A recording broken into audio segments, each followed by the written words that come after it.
All right. How's everybody doing? I know the stream is very, very late, but there's a good reason for that. There's a good reason for that. All right? Legitimately, not like the other times I've said that there's a good reason. All right, I'm going to show you guys something real quick. All right? Can you guys hear me? Everyone can hear?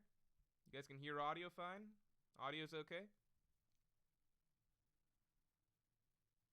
He's a whole day late. All right. Let me show you. So, this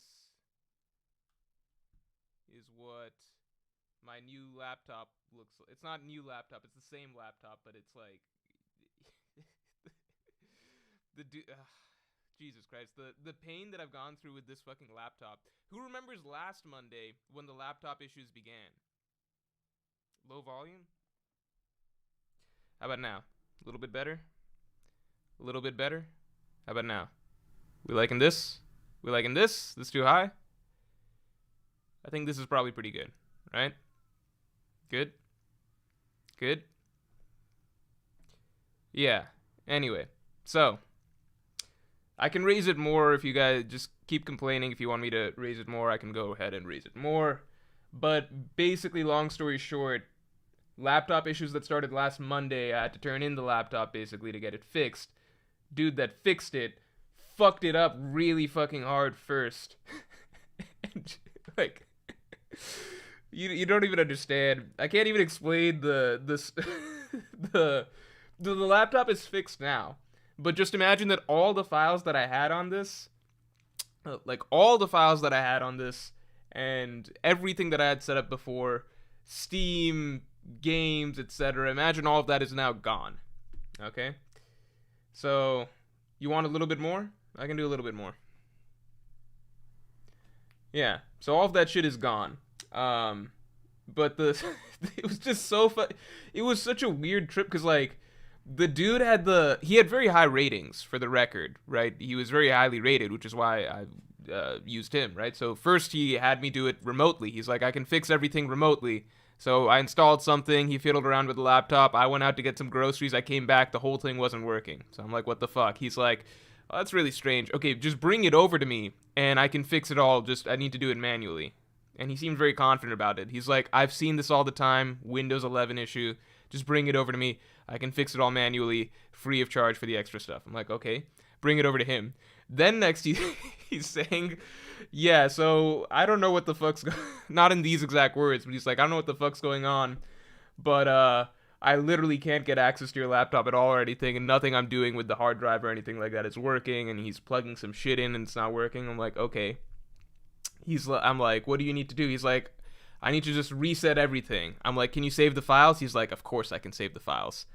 The next day, he's like, yeah, I can't save the files. You still want me to, like, refresh the whole thing? I'm like, fine. There's nothing that important on this laptop because I upload most stuff to cloud and everything like that. That's fine. But there's still some stuff I would really like to save here. So, then the day after that, he's like, yeah, I still can't reset your laptop because, and then he goes into some complicated tech bullshit reason about, like, how the computer is constructed and how they have 2 hard drives or some shit on this computer. I'm like, man, I don't fucking know. I'm like, can you fix it? He's like, I can fix anything. Literally, word for word, this is what he texts me. I can fix anything, it'll just take time. The next day, he's like, yeah, I might not be able to fix this. This is all happening over the course of, like, 1 week. It's the fucking weekend. I don't want to deal with this stuff. I'm like, am I gonna have to, like, deal with, like, getting a new laptop? He's asking me, like, hey, you know the warranty on this? I'm like, it's not a good sign if this dude is asking me about the warranty on this. I checked the warranty, it expired 4 months ago, so I'm like, dude, you need to fix this. Finally, the weekend wraps with him basically being like, okay, I was able to do it, just checking to make sure that it all works, etc. And so today I was able to open it up and see. That's also why there was no stream yesterday, for the record. So there's a lot of stuff. I legitimately don't think he's a scammer because the amount of work that he put in, like, one, he has a lot, like, he's very, very highly reviewed, and just, like, going to his little shop thing, which was basically his house converted into a shop, there were a lot of other, like, people's laptops, like, it was very clear that, like, with paperwork, and, like, it was very clear that he does get a lot of business doing this, and there's a reason he's the highest rated person around, but for whatever the fuck reason, my laptop was the one that that took him a week of work and needed to have all of its files wiped because he couldn't do it otherwise. So I don't know what the problem was. I don't know what the problem was, but that's the problem. You guys know how tech illiterate I am, right? So I wasn't tech literate enough to even understand whether the stuff he's telling me makes sense. You know what I mean? Like, he started explaining to me, like, there's two hard... I don't remember. Let me see. He started explaining there's 2 hard drives or some shit. And as soon as he started going into that, I was like, well, it sounds like I've got some weird-ass Frankenstein computer or something. I don't know if this is normal at all. I'm just gonna... we'll talk about the live action in a second. I'm just curious to bounce off what you guys think about this.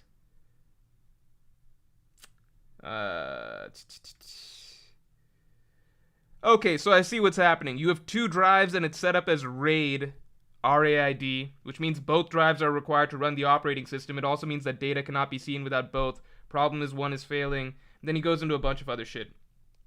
On top of that, the display driver for this machine and Windows 11 is very buggy. So the only way for me to do it is set up... I don't know. This was just the start of his explanations. As soon as he went into that, I was just like, all right, I'm done. This is above my knowledge base. I have literally no input on whatever the fuck he's saying. I just want the problem fixed. I'm not, like, interested enough in what the core reason is. I just need it fixed. So, I don't know. It was a pain in the ass. Damone Nickerson, thanks for being a Yonko tier member for 10 months. Just watched the series again. Parts still made me tear up the second time around. Love the shots of their younger selves as they declare their dreams. Yeah, I'm not lying when I said that the help me... Okay, so while I was watching the entire scene, right? It wasn't even help me that really got me crying. It was when she's yelling, you can't do this, etc. That really started getting it going for me, right? Like, they're taking her money. She's yelling, you can't do this, you can't do this. I thought that was pretty raw. And then everything leading up to, you know, stabbing herself, yelling, and then help me, etc. By that point, I was just crying. Here's the thing. And I am a crier when something, like, really affects me. I'm trying to think of the most recent thing besides that did that. There's something that really got me recently. I'm trying to remember what it was. Something good. Fuck, what was it? Something really good. I don't remember what it was, but it was really good. Shit. I wish I could remember. Now I want to remember what it was. What got me really going recently? What got me really going recently? It was something. Oh yeah, it was my... never mind. Okay, never mind. This is actually too fucked up. Well, no, it's not. Like, I was trying to remember. I was like, there's something that really, really, really fucking made me cry, like, a lot recently. And then I remembered it was my dog dying. Which is, I know I'm laughing as I say it, but it's just because I swore it was some movie or something like that. I was like, what was it that really got me fucked up? And then I was like, oh my god, yeah, it was Paco. That's what it was. I think I've kind of mentally blocked that day off in my head. So, anyway, let's get back to this. So, that scene really made me cry, but I don't know how much of it was me, like, because I'm watching the scene and at the same time I'm remembering the anime sequence at the same time, right? Remember, as much as I shit on the anime, keep in mind, I am only ever referring to the anime of today, right? The anime of today could not make anyone cry. Obviously. There's nothing in there, right? The anime of pre-time skip, of course, biggest tearjerker that I've ever seen, right? The anime of pre-time skip, that could make me cry on command anytime. So, while I'm watching this live action scene, at the same time, the memories are coming back because I know what's happening next. I know it's leading up to help me. So, like, all the memories are coming back of the anime at the same time as I'm watching this in live action. So it's this surreal thing where I'm watching all of this happening, but then there's, like, this montage playing in my head at the same time of experiencing everything the first time around, you know, as, you know, my original anime experience with One Piece. And so I'm having 2 experiences at the same time. So I'm just crying a lot at that point, and I can't separate exactly whether or not that's, you know, if I was just a normie viewer who didn't know anything about One Piece, who hadn't been, like, an anime fan since I was in 3rd grade, right? If I was just a normal person, would this scene really be making me cry? I don't know. If I had no One Piece context, would this scene be making me cry? I don't know. I still think it was a really well done scene. And it effectively, at least, brought back enough of the old memories for me to really, really emotionally affect me. So I don't know. I would not be able to separate. Those are moments where you can't really separate and give like an objective, neutral viewer evaluation. I really tried to do that for most of the series, but for the emotional beats, it's just hard to say because you're connecting it back to your own past experience. I can literally see. Literally is the wrong word, right? But I can practically see the same moments taking place, like the same memories playing in front of my head. It's like there's two screens. I'm watching this, and at the same time I'm already anticipating the help me, and I'm imagining that before we get to the shots of her actually stabbing herself. You get what I'm saying? Anyway, let's what was the actual comment I was responding to? Yeah, made me tear up, right? So I don't know, it definitely did, but I can't separate for myself. What was the reason, right? I still think emotionally it was pretty well done for that scene, right? I would love to see. I've been trying to watch reactions of. I'm not interested in watching reactions of One Piece fans at all. I've been trying to watch reactions of non-One Piece YouTubers and get an idea basically through them how much. Like how emotionally affecting some of this stuff is. The trouble is that most of them haven't actually reached episode 7 yet, so I can't get a gauge.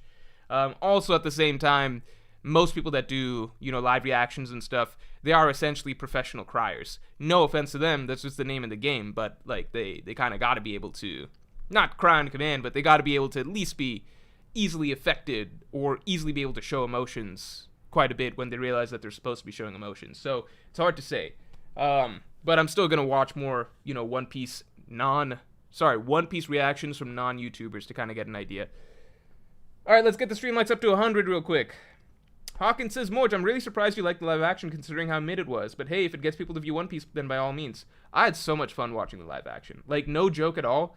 The only thing that somewhat ruined the live action for me, the experience of it, the only thing is the fact that I had to take notes for the review at the same time. That's not fun. That's not fun. Like, I'm watching scenes and stuff like that at the same time I'm having to jot down notes. I think it paid off because I think I was genuine. Like, sometimes you put out a video that you're genuinely really happy with. That's the case for every video, right? But like some videos you just feel like you put more into it than others, right? So I was genuinely very, very happy with the level of effort that I put into the One Piece live action review, just because, I don't know, like, I really, really, like, I took they had put a ton of effort into this production, right? I felt like the least I could do is try and be as detailed. I didn't want to give any feedback or criticism because, like, any feedback or criticism that I couldn't at least point to a lot of clear moments or clear examples, and also try and give clear examples of, like, where they did a really good job, in my opinion, right? Because they tried so hard at this. It's possible that some of them are even scrolling through YouTube to try and see, like, videos and reviews of, like, what other people saw. So I feel like for this review, I felt like it was really, really important to just try and be as meticulous as possible with the note-taking process, right? So I had examples, etc., for everything, right? And really thought about as much as I could about, like, pros and cons of certain things that they did, right? So that did ruin my viewing experience a tiny bit, that I had to be, like, doing homework at the same time as I'm watching. Ideally, I would just be able to binge it pretty much mindlessly, right? Let's get the stream likes to 100. We're still not there. Now, I did really, really enjoy it, right? Regardless of that little homework aspect, I just had fun. I thought it was so much fun. Just seeing everything come to life. The action was fun. The surprises along the way were fun. I think the moment I realized that I was going to enjoy the journey quite a bit was episode 2, when it began with, or at least very early on, you have them being captured by the Buggy pirates and them doing this whole circus introduction to the Buggy pirates and making, the innocent citizens, etc. laugh. Sure, you could say that part of it was campy or kind of like campy or hard to take. Like I don't even know if you're supposed to take it seriously. You're supposed to take it like as something goofy or whatever. But it seemed like they're trying to do something both. But at the very least, when we had that scene, I immediately realized I was gonna have a lot of fun, because I was like, okay, this is the live action's attempt at making Buggy's circus seem more interesting in some sort of a way, right? Because in the manga, the way we get Buggy's circus clown group, it's pretty straightforward, right? It's Buggy sitting on a throne, some clown characters doing clown stuff in the background. Here they really went over the top with it, and the way it came out was a surprise with the Strahds being ambushed. So right then and there, I knew that even if what they're doing I wouldn't necessarily consider great, I am excited and looking forward to seeing how they change things up and how they try to make certain moments more, theatrical or cinematic, I suppose. So for me, it was just a lot of fun. I thought a lot of the performances were good, like really good attempts at the characters, and I really do view them as like a new version of the, like just a new version of the characters, right? I view that as a new version of Luffy, a new version of Zoro, etc. Attilio, thanks for the 5. Morge, remember me, the one with the girl in college. I do remember you. You're from like several streams ago. We plotted that little character storyline for you. Let's see how it followed up. All was good until she completely cut me off when I figured something out about her and told her. Well, now you can't keep us in suspense. You got to tell us too. If you're gonna tell her, you got to tell us. You can't just bring that up like that. Regia, thanks for the 5. Morge, don't you know warranty is basically a timer, and when the timer runs out, that's when everything breaks. Shit. I didn't even realize that. That's crazy. That makes sense. SMX Wing, that of course they would design it like that. Then should I get extended warranties? Are those for like 2 years, 3 years? SMX Wing, thanks for the 5. Only issue I had as a fan on adaptation is Usopp/Sanji. Usopp needed a few development scenes, and Sanji should have witnessed Zoro/Mihawk to push him forward. See, that's where... Okay, so there was a lot of feedback about that in the comments of the video, right? And it did make me think about things that I hadn't thought about when I was, doing the review. Because in my mind, I was like, okay, the way that they structured the story and the overall flow and tone of the story ultimately matters quite a bit. Therefore, I liked... Dawn Creek being cut, but as you said, they could have had Sanji at least see the Zoro scene, right? I definitely agree with that. I think adaptation change-wise, they did cut some of the stronger parts of Sanji's character arc, for sure. Usopp, for sure, same thing, and I talked about that in the video as a bad adaptation change, in my opinion, but those are changes that I, as a One Piece fan, don't like. I think watching the show... I think it was total. Like, I think Usopp joining the crew felt organic, and I think a lot of people were like, "Well, why did Sanji join the crew? Shouldn't Sanji have needed some greater impetus to join the crew?" I think a lot of people are coming in looking at it through the lens that Luffy needed to do something to make Sanji join the crew. Whereas I think if you just follow Sanji's storyline as its own little thing in Baratie, yeah, he does get time to bounce off of different characters, etc. And ultimately, it's really talking to Zeph, and Zeph is kind of the one that kicks him out of the door. And I think that if I was a neutral viewer, I would view that as fine. I think because we're One Piece fans, we're looking at it from the perspective that no, like each character needs Luffy to be like some really important like trigger to shift their worldview. Because that's the way it works in the actual manga. But looking at it from a normal TV show perspective, that's not the normal expectation you have for each TV series that, like, this character has to do this for each other character, So, to me, I was like, no, Sanji, you could see why he ended up deciding to ship off with the Straw Hat crew. I think it was mainly just focused on him and Zeph being the dynamic and Luffy being a complementary piece to that, rather than Luffy being the ultimate trigger in making Sanji change his mind. Luis Vasquez, thanks for the 2. Why is Sanji the best live-action character? I don't think he is. I think he was very likable in the amount of screen time that he gets, and I think they just wrote him to be a much more, honestly, easygoing and just easygoing and light character than he is in the manga. So in that sense, I'm just like, I think because they had less time to work with for him, they had to make him just, like, they had to cut off some of his his surlier and more standoffish traits, Caleb Brown, thanks for the 5. How did you feel about Garp? I didn't like him in the first half because I didn't feel like they captured his goofiness, but he got better by the end. I think no matter what as a character, like, if I was just watching this neutrally, I think Garp was just an annoying character.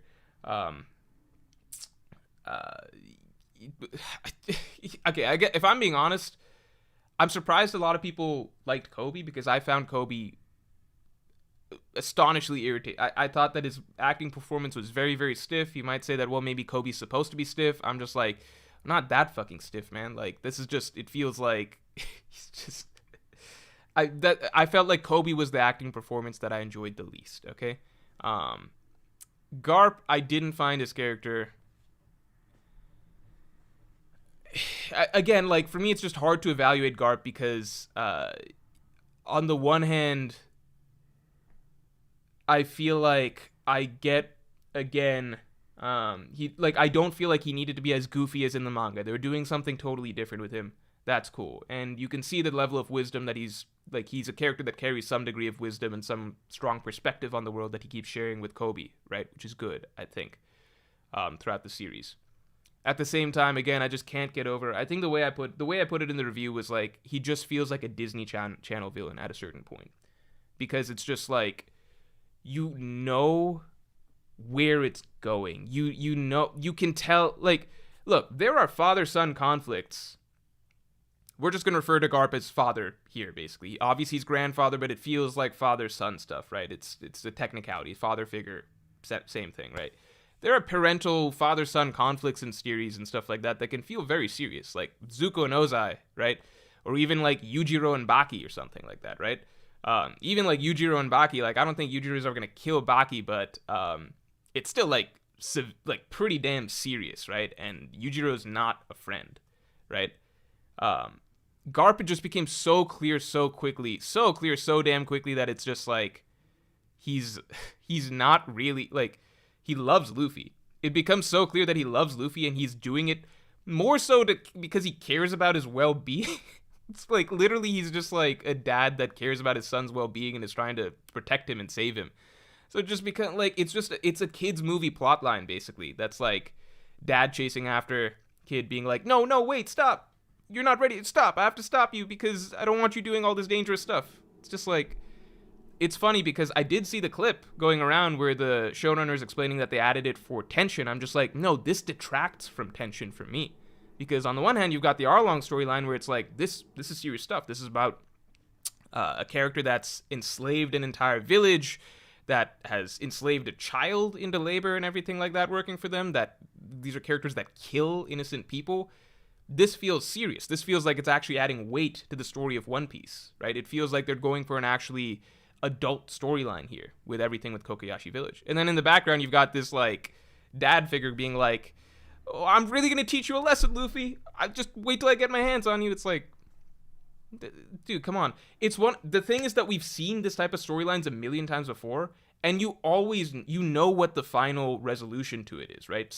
Maybe you're not thinking about it consciously, but you understand subconsciously what the final resolution is, which is, well, yeah, they kind of they need to talk it out, and then the parental figure learns a lesson and lets the kid go. That's happened in a million fucking pieces of media that you've seen a million times. I've actually never seen something like that's got that obvious of a tame resolution dragged out to this length over 8 episodes. So that's actually different about it, which is that they dragged out a very obvious outcome for that long. And I'd say that's the biggest problem. Like, if this was a storyline where they just ran into Garp, and then Garp momentarily plays the role of, like, I'm going to stop you or something like that, and then, like, by the end of it, by the end of the episode, it's like, I was just teaching you a lesson, I'd be like, yeah, that's cool. Like, you see that plenty of times in plenty of series, and it's nice for, like, a little bit of a twist or something, but it's just like, you're really going to pretend like this for, like, 8 episodes when we've all seen this? And, like, as soon as it's obvious that the parental figure loves the kid, right? As soon as that's established, they love the kid, they're looking out for the kids, what they believe is the best interest, and the parental figure has some sort of fundamental flaw in their thinking that they clearly need a lesson learned from. As soon as these 3 things are established, you subconsciously know how this is going to end, right?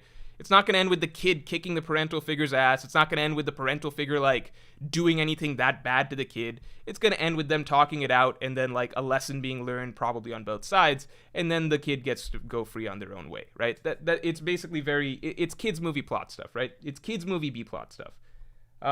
So that's the main problem I had with it.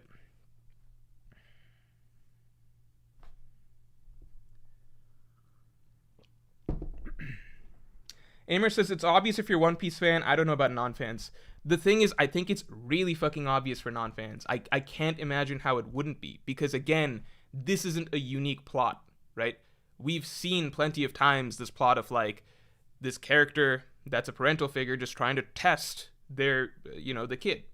You see that in a million movies. You see that in a million movies, million different like manga and stuff like that. As soon as it's established that there's not a real like conflict or tension between, like, as soon as it's established that the father is not actually trying to hurt the kid and is just looking out for the kid's best interests, how does that always resolve?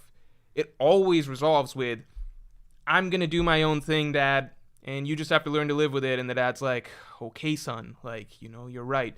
It'd be like if the fucking Willy Wonka, the new Willy Wonka movie with Johnny Depp.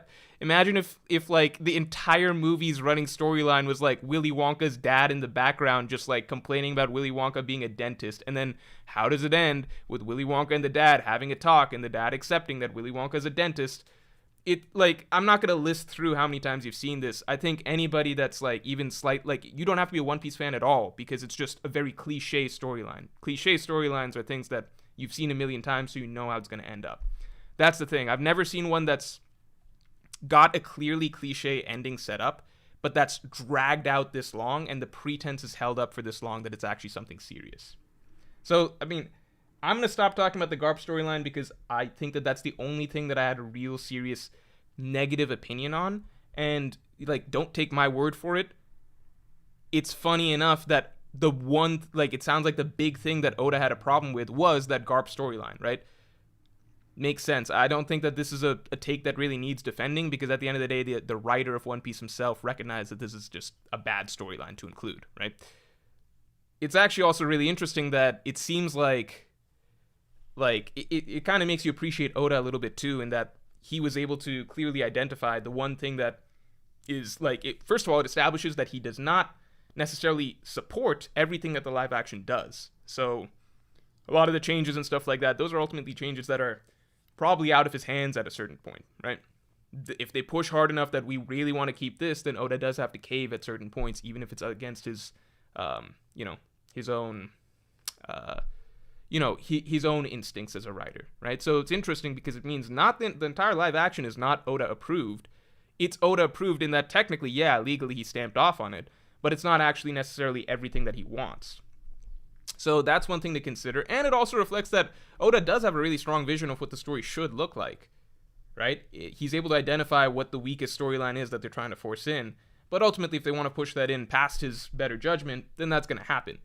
But that is good to know, and like hopefully they listen to him next time around, because, they're probably going to be hearing a lot of the feedback being that the Garp storyline was not good.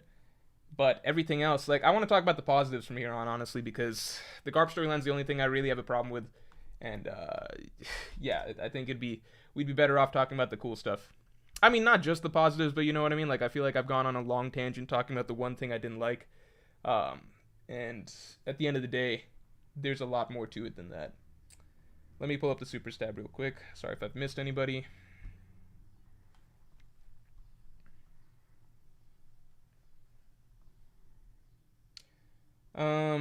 Let's see. Keenan says, it's so cool that we have the One Piece live action. Thanks for the 10, man. My parents will never read/watch the anime manga, but I convinced them to watch the live action and they like it a lot. Big Buggy fans. That's funny. That makes sense. I'm glad I can show them the story of One Piece. Yeah, so right now I'm in this little crossroads. I'm really trying to figure out whether or not to talk to my parents about it. My dad actually just texted me before the stream started. I'll respond to him right after stream. But he texted me right before the stream started saying something like the One Piece live action looks to be a big hit. I need to think carefully what is the right way to respond, because my parents are going to be seeing this. Like, family members are going to be seeing this. My cousin actually, he messaged me 2 days ago on Saturday saying like, oh, it looks like One Piece is like #1 or something. He said something about it being he's in some other country right now. He said something about, I think he's in Mexico. He says that it's showing up as #1 on Netflix there or whatever. But yeah, I think I don't know. I'm telling them, wait, like, I told him, yeah, give it a shot. I don't know if I'd tell my parents to watch it yet. I need to see some more opinions from non-One Piece fans, and not like YouTubers and stuff, because they're genuinely like, at the end of the day, if you're a React YouTuber reacting to something popular, you're incentivized to basically say good things about it. I need to show it to friends, basically. I think I need to show it to friends, to real people, and then give my suggestion to my family which way to go for it. I'm leaning towards right now, I would show it to family members. I'm leaning towards that right now. I told my cousin go ahead and watch it, but like my close family, like my mom, dad, sister, I'm like, I don't know. I'm leaning towards it. It needs a few trial runs first. My one friend who I got into One Piece, who I was able to successfully get into One Piece, who's still really into it, and who in my opinion has like a more lenient opinion of TV shows than me, he was messaging me saying that it's just bad. So I'm like, that's not a good sign if he thinks it's bad. Like, I'm not saying that he's got like bad taste or anything. Like, I think he's just generally a little bit more lenient when it comes to TV show taste than I am. But usually I trust his opinion for a lot of stuff in general. So if he's saying he thinks it's bad, I'm like, fuck. And he's a One Piece fan, so I don't know. Yeah, Khalid Suleiman, thanks for being a Yonko tier member for 8 months. One Piece live action felt to me like it was embarrassed by the goofier tones of One Piece. Really? I don't think so. I feel like, honestly, okay, they also dropped all the subtle moral ideas that make the story what it is. Yes, subtlety is probably, you could say campiness is its, because that's the thing, you're saying they were embarrassed by the goofier tones of One Piece. I would go the other way and say that the campiness, they probably kept it in at points you really didn't need to keep it in. Like, did Kurubi show it, like, at the end of the Arlong Park fight, you've got Zoro and Sanji that beat up all the fishmen, then Kurubi shows up, and he's like, what did you do, etc., and it's clear that he's about to fight them. But then he's like, well, I'll show you my Fishman karate, and then he takes this really cheesy pose, and then jumps in the water. And in live action, I'm just like, I'm just like, man, if I was not a One Piece fan and didn't realize this was like a One Piece reference, I would just be like, seeing this dude in terrible, in like an absolutely terrible like Halloween costume, in like the climax of the fight, doing this really cheesy Power Ranger pose and saying, I'm gonna show you my Fishman karate. I'm like, I don't know if you needed to keep that line. I don't know if you needed to keep the Fishman karate bit. I don't know. And I do think that the subtlety of how they communicated ideas was probably its biggest weak point. For sure. I would agree with that. I do think it's really cool, though, Keenan, that like, I'm really leaning towards just showing my parents the live action. I'm going back home in October, so I'm considering just, like, sitting down and, like, trying to watch a few episodes of it with them, and I'm just gonna pre-frame it with basically, like, yeah, this isn't representative of One Piece necessarily, but it'll give you the idea of what it is, and you guys might enjoy it if you're willing to give in to a little goofiness and campiness, I suppose.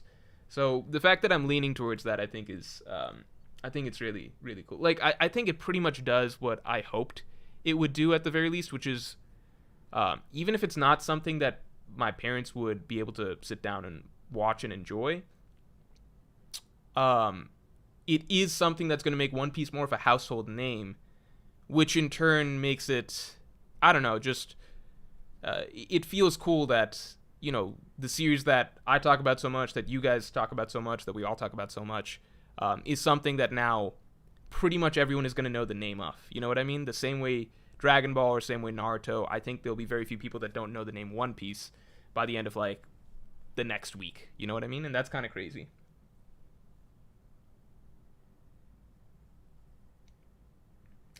Isho, thanks. Luffy saying, I know to Nami saying he doesn't know anything about the village is just incorrect, because he legit takes it in as opposed to the manga. That's true. But at the same time, it's kind of like, he doesn't know that much about, like, well, he does know, but you could argue it's kind of like, well, he just heard about it. It's not like he's experienced it or anything like that, right? Like, if you go through a huge tragedy, it's like, you don't know anything about what I've experienced. The person will be like, yeah, I know. I guess it's a stretch, and I guess I'm defending that, but I think it would have felt very out of character to have this Luffy, this version of Luffy, just fall asleep while Nojiko's telling the story, you know? Hurrying Lyrics, thanks for being a member for 7 months. Can we get more just Buggy for Halloween? No, I don't do cosplay and I never will. Shinkai9, thanks for the 5. How should the live action approach Sky Island and the Gecko Mori arc? They feel like they could be trimmed down to 2 hours and 30 minutes, to be honest. You know what? What we can do is, I was gonna pull out Microsoft Paint and try and do some estimates of like predicting the One Piece live action seasons, how they're gonna play out. We can get to that in a little bit. I definitely think that Thriller Bark can be cut down almost entirely, if we're being honest. There's no reason that Thriller Bark can't be like a real, because the only truly important scenes from Thriller Bark are like, it has some foreshadowing from Wano, but you can include foreshadowing for Wano in a million different ways. It has Zoro picking up Shisui, but you can have that happen without taking up a full arc for Thriller Bark.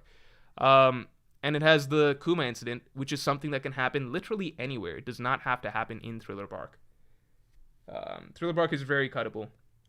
Live action, the ideas that are planted there are important, but the whole plot line that actually happens of Luffy defeating Enel, it's good for future story foreshadowing, but also not necessary to the full story. So I think that you could shorten the Skypiea arc significantly. But I do think that going to the sky, we talked about this in a previous stream, and I said that Sky Island's maybe not necessary. I've gone back, I've thought about what you guys said. I do think that going to the Sky Island is necessary just for the sake of One Piece being One Piece. But spending 1 to 2 episodes there feels more correct. I think you don't need to get into the full NL. Like, the whole plot line there is not that necessary, right? You don't need to see the Straw Hats fighting each priest and things like that, you know? Name, thanks for the 10. Morge, do you think the past live-action anime shows being complete dog water combined with shaky expectations for One Piece live action makes the show feel better than it is, or is that my inner hater? I mean, yeah, like, imagine if we had some amazing Naruto adaptation that already existed, right? Imagine we had some amazing Naruto adaptation that was, like, as popular as Game of Thrones or something like that, right? Then, yeah, I'd probably be looking at this One Piece live action, like, a little funny. But, yeah, the fact that most other anime series have not succeeded in this format, and it seems like One Piece actually is, that's a big deal. That does affect my enjoyment of the show, my overall view of the show, because I know that they succeeded where so many others have failed, you know? The expectations you go in with affect so much.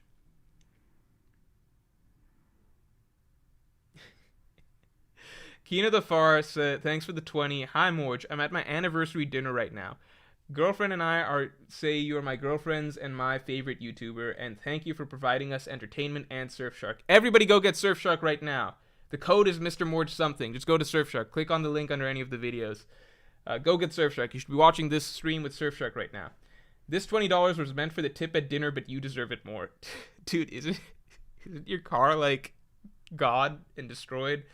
And don't you need a job? I feel like you shouldn't be doing this. But thank you for the 20. I really appreciate it. Really, really appreciate it, because you should not be giving it to me.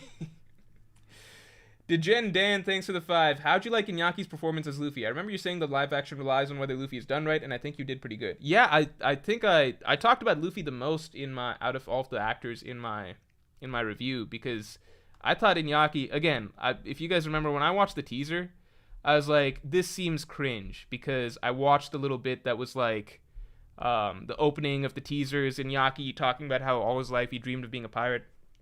I was like, this is cringe. I wouldn't watch this. I still think that's no, never mind. No, I think I was just wrong. I feel like actually watching Inaki Godoy play Luffy, I think he gave by far the most important performance of that entire cast. And I think he's the actor that is making the whole thing work, in my opinion.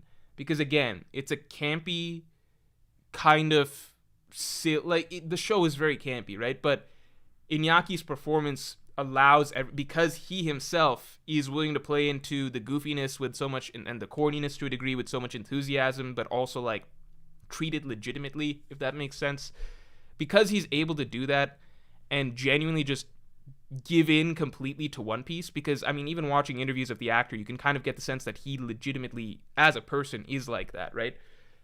Because he's able to do that, it just makes the whole tone of the show work. The whole tone of the show is represented in him and his performance. So I think just really, really, I can't say enough about how good he was, because at the end of the day, I'll say this: I think you could look in Hollywood and find, not to say these actors weren't all great in their roles, like the vast majority of them were very good in their roles, but you could look in Hollywood and just pick out different actors, right? The way I'd put it, you could look in Hollywood, pick out different actors, and say, I think that this person could do just as good of a performance as Nami. I think this person could do just as good of a performance as Sanji. I think this person could do just as good of a performance as Usopp, right?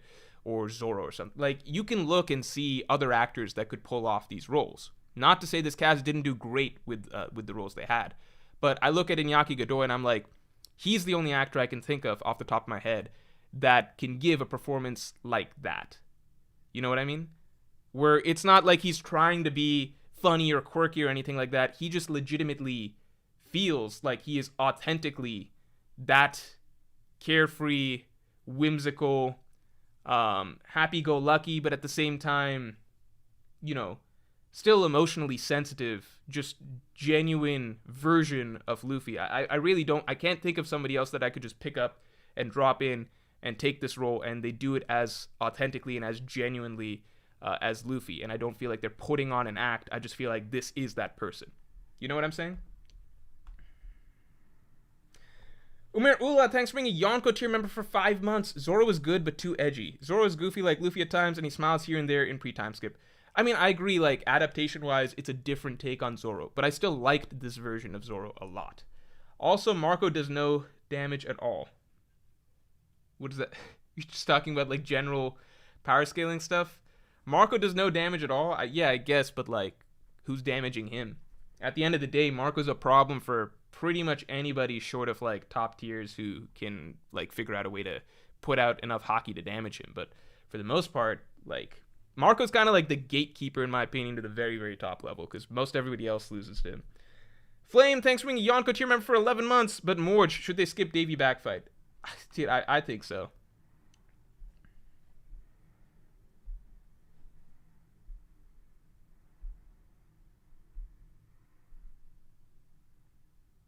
Isaiah Adams, welcome to the Pirate King tier. I believe the Pirate King podcast for the previous month just dropped. I think it just came out just now. I'm saying I think, I'm not the person that uploads it. I think it just came up just now. I don't know if it was made available to all members just yet, all Pirate King members. But if you guys want to check that out, I talk about a lot of things.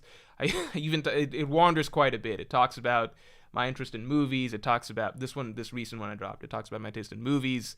It talks about From Software bosses and like Souls games and stuff like that. This one wanders all over the place. There's like a very wide variety of questions here, if you guys are interested. Yeah, let's keep going. Yeah, I do want to pull out the few things I wanted to do this stream. I don't know if we're gonna get time. I wanted to do 3 things, right, while I catch up on supers. After I catch up on supers, I wanted to estimate kind of what they're going to cover season by season, and we're going to play this game, okay? We're going to try and guess that they have 8 seasons total. We're going to give them an estimate of 8 seasons total. That seems reasonable, I think, because 10 is just crazy, I think. I mean, maybe they do it, but let's be realistic. Let's try and go for 8. Like, if they can do 8 seasons total, what would they keep? What would they cut? Then I also wanted to rank episodes. And I also wanted to do One Piece live action power scaling, but maybe we save that for a different stream, because the power scaling is obviously different in this show. Axan Morgan is clearly stronger, for example, in this show than he was in the anime and manga, right? Anime and manga, it's kind of just like 2 panels and he's done. Here it's kind of like, yeah, this is a solid boss, like it's a solid final video game boss for the first level, you know? You know what I mean? So clearly different power scaling here. Not vastly different, but enough that it'd be fun to talk about. Isaiah Adams says, hey, first time super chatting. Thank you. But I'm writing my senior thesis on One Piece. That's crazy. Any tips or suggestions on a good topic? I'm going to be honest, man. All right? I would never support plagiarism, but I give you permission here, if you like, just for the sake of passing some dumb college class, for this moment only. All right, I give you permission to direct, copy paste your favorite one of my analysis videos and just fucking turn it in. Aside from that, I never support plagiarism, okay? But in this moment, I give you my blessing. I grant you my blessing. All right, just do it. It's just college. Just get it over with, right? This degree is stupid. The fact that they make you do this stuff to get this bullshit degree in today's world just to get a job, you know, it's stupid, right? Just do it. I give you permission. Nervy. And look, if your professor has any problems with that, you send them right to this clip. You send them right to this clip, and you'll hear word from word that they're allowed to do it. All right? The rest of you are not allowed to, okay? You at least have to super chat and ask permission, all right? But Isaiah Adams, I appreciate this is your first super chat. You're just allowed to do it. Nerve AMV Maker, thanks for the 10. I get annoyed with the whole bringing the series to life comment. It suggests that the original material was lifeless. No, come on, man. That's not what it suggests. You're being too... I think you're being melodramatic with that. I think what people mean is like bringing the series to life as in the real world. You see real characters in real sets oxymoron, right? Or just direct contradiction, right? You see real, you see it take place. It's live action, right? That's what they mean. That's what they mean by bringing it to life. That's not to say that the world wasn't vivid and imaginative and easy to immerse yourself in before. There's more motion, energy, and life in the panels of the manga than this show. Remix King says, can we ask in general chat? Let me give a quick caveat here, which is I do see very frequently people pull things that are clearly like word for word ripped from, because it's often very exact, like word for word or like point for point ripped from certain of my videos basically, and then like posted in, it's happened before, I've seen it before, in like just posted in Reddit as an original post or something, and then like, you know, they just do that from my videos, which I don't appreciate. I don't go on the One Piece Reddit much anymore, so I don't know if that's still common, but it was really, really common, like even as recent as like 1 year ago, 2 years ago or something, and then people just pass it off as like their own thing. I'm just like, it's not worth going in and making a fuss about it or whatever. It just comes with just doing this, but you know, it's not a big deal. At the end of the day, I'm just talking about somebody else's series, blah, blah, blah. But I'd still appreciate if people, like, I just don't get why you would pass off other ideas as your own. I don't know. But you're allowed to for this essay. It's just the way it is.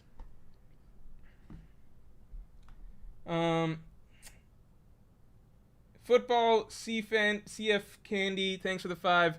Morge, I'm sure they only did it for the laughs, but Oda had to... Oh wait, Nerve and V-Maker also said there's more motion, energy, and life in the panels of the manga than in this show. Look, I'm not gonna like... we all love the manga, right? But that doesn't mean that... We all love the manga, and at the end of the day, the manga is always going to be the best way to experience the story. But, you know, bringing it to life is difficult, right? It is hard to film something that takes place in, like, a fantasy, dreamlike universe with very exaggerated, over-the-top characters. It's very hard to film that and, you know, bring it to life, as in make it look like it takes place in the real world. So I still think that should be appreciated, even if you feel like the manga has more of a soul to, or, you know, feels more lifelike to you, right? Football CF Candy, thanks. Morge, I'm sure they only did it for laughs, but Oda had to prove any new material / changes. Was it just me, or who saw a female crocodile in episode 1? Yeah, it was a female crocodile, for sure. I guess the question is, do they want to go with just, like, straight up a female crocodile as the villain for season 2? I think that would be possible. Like, maybe that we get the gender swap, or the current version, right? Like a male crocodile season 2. But I would not be surprised if they actually rolled with a female crocodile in season 2, even just because, like, there are pretty much no powerful female characters established in One Piece for quite some time. And at the end of the day, like, just the way the world is, right, you do expect like, not character-wise strong, like Nami is a strong female character, but in terms of, like, actual powers and abilities, like fighting abilities, there are no strong female characters in One Piece for a good bit, right? So maybe they're just like, let's make season 2's villain, you know, maybe Crocodile is technically originally a woman even in the manga, so let's just keep her that way in the season 2. I don't know if they roll with that. I would prefer to see Crocodile as a dude because that's just who he is in the manga, and I'm looking forward to Luffy's confrontation with him in the, like, playing out similarly. But I wouldn't be surprised if they rolled with that in season 2. Alternatively, they could just go with, yeah, he's gender swapped by season 2 because the Crocodile we saw in episode 1 was from something that took place 22 years ago before Crocodile swapped, you know? Whether or not that theory is confirmed. Wispunk, thanks for the 2. How far do you want / expect the One Piece live action to go? I think it'll try and go towards the end, like all the way to the end. Yeah, that's true. They will get Nico Robin next season. What am I talking about? They'll get Nico Robin next season, so that'll probably... They probably won't feel the need to make Crocodile a woman in that case. Yeah.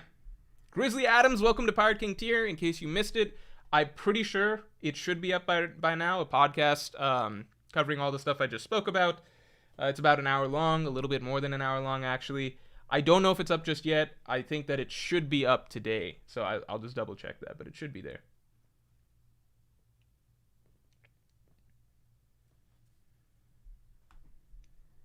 I mean, people are talking about Hancock and Big Mom, but, like, those take a while to get to, you know what I mean? For a Western audience, you'd want to move that stuff up.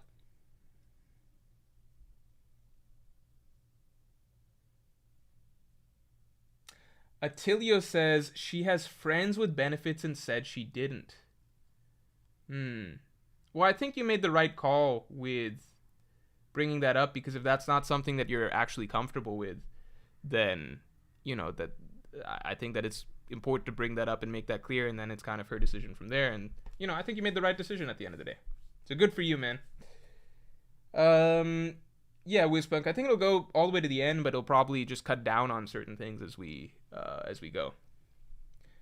Javon Johnson, thanks for the 2. Need live action Nico Robin, more than oxygen. Alright, calm down, man. You know what's crazy? So I am 27 years old. I'm about to be 28. Robin, I believe, was 28 at the start of the series. When I was a kid, in my mind, I was like, man, Robin's really old. Like, she's like a full-on old adult, you know? Not old adult, but like in my mind, she was still like, yeah, that's an adult, and she's hanging around with all these kids, right? She's like a full-grown woman, basically, you know. Like she was just, in my mind, like, yeah, this is an adult character. This is different than the other Straw Hats, basically, right? It's so weird to me. I'm about to be 28 soon. I'm just like, fuck, I'm like the same age as Robin, you know? And that just puts into perspective a lot kind of Robin's story, because, you know, I in my mind, I was like, yeah, she's really got her shit together, kind of, and, like, you know, she really knows everything that she's doing by the time she's in Alabasta, etc. But at the same time, it's like, man, like, no, even in your early 20s, your mid-20s, you don't feel like you have full control. I don't know, it would feel, yeah, like, I'm like, could I be running this gigantic criminal organization right now as the number 2 of the organization? Could I have been a terrorist that the whole world has been chasing after for years and stuff like that at this point in my life? Feels a little bit out of my depth, you know what I mean? It's kind of crazy.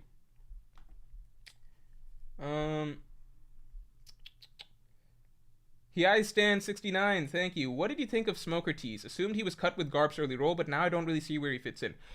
This was the thing that confused the fuck out of me. When I saw the clip going around online about how they added the Garp storyline because they wanted to increase stakes, I was like, but why not just do that with Smoker, who is already a prominent figure in East Blue?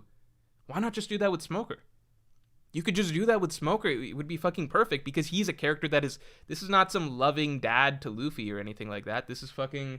It's a dude that seems really fucking scary, really intimidating, that legitimately has it out for Luffy and wants to do anything to fucking stop him, right?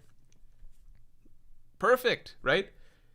I don't know why they did that. Why did they think that, no, instead of Smoker, who's actually like basically Luffy's nemesis in the Marines for the vast majority of the story, at least the entire first half, instead of him, let's go with Luffy's dad that loves him. And I just don't get it. I mean, I do get it, because I think, again, I talked about this in my review, they probably felt that there was no way to wrap Luffy and Smoker's storyline that felt like it would be really important for Luffy's character. Whereas if they're like, well, if we do it with Garp, then we can also have a really long message incorporated into this, right? But I talked about it in my review why I felt that message was heavy-handed and redundant by that point in the story. So I get why they went with Garp, because they were probably like with Smoker, you can get the stakes part, but you can't get like a nice character moment really, or like a character message as clearly out of it as you could if you have Garp going after Luffy, because then you can write in all of this authoritarian versus child's desire for freedom stuff, you know. I get that, but I think that they ultimately ruined both things in trying to do too much, right? So you didn't get the stakes, in my opinion, and I think you didn't get a good, like, any good character writing on either end by going with Garp. So, I don't know. Lucky man, welcome to Pirate King. You are indeed a lucky man. That was pretty corny live action dialogue in real life. No offense. But, lucky man, welcome to Pirate King tier. As I've been saying, yeah, you get access to everything. Latest podcast, about an hour-ish plus long. I hope you enjoy it. I think it should be up. Don't quote me on that, but if it's not up, like, today, it should be by tonight or tomorrow morning. I think it might already be up. Luz Vasquez's Crocomom confirmed. That's funny. Zachary Ben, thanks for the 5. I've watched several non-fans review, and a lot of them loved Garp. How far into the show are they with that? And then 2, I guess the only thing I gotta say is, like, how do I say this? I don't think I started disliking Garp till episode 5, where it was revealed, like, clearly that, you know, this is just Grandpa being Grandpa or whatever. And then 2, a lot of reviewers' stuff I kind of, like, I take with a grain of salt, because they're all supposed to like One Piece at the end of the day. I guess you could say that about me, like, Morge, your review. You're supposed to like One Piece at the end of the day. But I like to think that you guys know me well enough at this point that I don't say something's good unless I actually enjoyed it, you know? So I don't know. But if a lot of people who are non-One Piece fans are liking Garp, then at the end of the day, it's like, you know what? Maybe they did make a good decision, and maybe it's just like us One Piece fans that didn't like it. But, you know, you could take some non-One Piece fans who like it, and I'll raise you one Aichiro Oda who thinks it's bad. So, I don't know. Goes either way.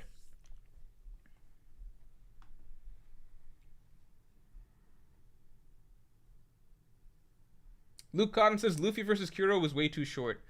I thought Luffy versus Kuro could have been more creative, super speed-wise, because I don't feel like they established too, like, at some point Luffy just started hitting Kuro, basically. I'd have to look at that little fight again. Oh, Virgil Hawkins says, missed member message, my bad. From Brownie bought 1 month Yonko tier member, my bad. Oh, and I got another one. Thank you, Virgil Hawkins. You are, like, low-key the MVP of a lot of these streams, so I appreciate you, Virgil Hawkins, for catching all of these. In your opinion, Morge, this is from Brownbot, who's a thanks for being a Yonko tier member for a month. In your opinion, what would you say the best TV show you've seen is? And what about it captivated you?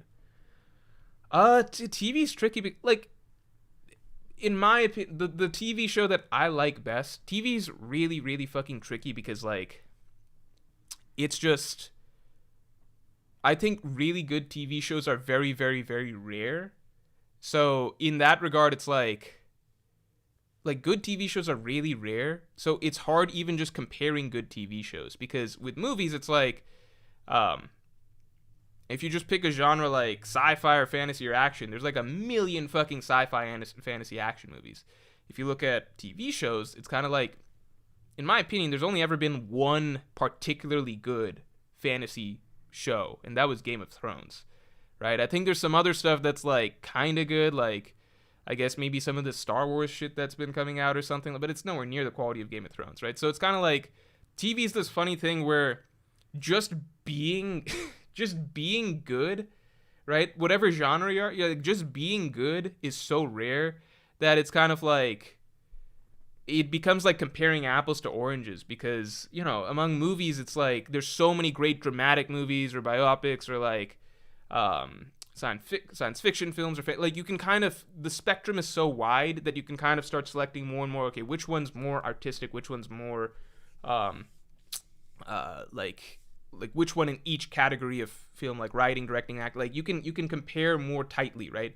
And you can start cutting away, okay, these are good but they're just blockbusters, these are good but they're not that innovative, okay, and then you can really narrow it down to the really, really innovative ones.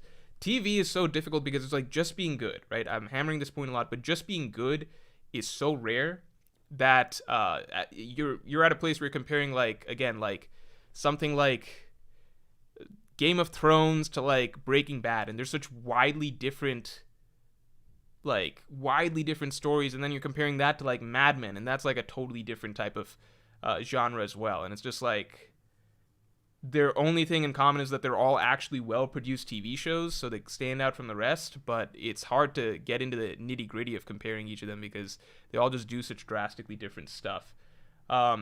So what I think the best that I've seen, the thing that I enjoyed the most, I'd say, is like Breaking Bad. But if you were like, well, I think Mad Men's better because, you know, at the end of the day, Breaking Bad's kind of just like this, this more like it's not quite as, like, the dial, well, no, like, I don't know, like, it depends what you value. Like, what do you value between Breaking Bad versus Mad Men, right? There's different things you can value. Like, Breaking Bad is more of, like, a pop appeal, plot twisty type series, right? But the dialogue is still great, acting is still great, direction is still great. I think it's just really hard with TV to say what's the best because good shows, again, they're so rare. So comparing them, it's just, like, so, like, the few of them that exist, it's so drastically different. It's like, how do I even say? Breaking Bad, what captivated me was, I think, essentially, it was two things, right? No, three things. Like, plot, really, really, the plot really, really sucks you in. A lot of that is the acting performances and the character writing that go into it, but also just the scene direction for Breaking Bad is really, really, it stands out quite a bit from the average TV show, in my opinion. Then we got from Thomas Davis, who's a 4-month Yonko tier member. Thank you again, Virgil, for shouting this guy out. All the Luffy stuff in Broad tier where he struggled with Zoro being hurt felt so out of character. I don't think so. I mean, are you saying for Luffy in the manga? Sure, but that's a different that's a different person. Luffy in the anime, to me, Luffy in the live action, it felt like it fit with where he was going so far, because it felt like we finally genuinely felt like bad fanfic ruined live action Luffy for me. It's a different character. It's a different take on the character. It's a different person, right? One, I do think that Luffy, it's drawing from real stuff in the manga, because I do think that Luffy feels some level of responsibility and burden and a sense of failure if his crew gets hurt under his watch, right? That does happen. It was really good here, in my opinion, because it forces Luffy to feel more like a real character, the live-action version, because why did Zoro get hurt? Because Luffy encouraged him to chase his dreams, even if it meant risking his life, right? Realistically, like a more real version of Luffy would then see, the consequences of such encouragement being that Zoro nearly dies. And Luffy then has to, it feels very good writing, honestly, to then see this character have to grapple with, I encourage them to do this because that's my philosophy and that's how I try to lead as captain. Is that actually a good thing? Because look at the state that they end up in. I think that that's really, really good for this version of Luffy, which is, again, a live-action version, means you're trying to take some of the more taken for granted aspects of these cartoony, larger-than-life, exaggerated characters in the manga, and you're actually putting them in the context of the real world and seeing how they translate. Thomas David says, you missed my member message. I think we're good now, right? Sorry about that. Thriller Bark says, Jolly Joestar says, Thriller Bark and Subtlety should be in the same season. Yeah, I would agree if we do Thriller Bark at all. I don't know.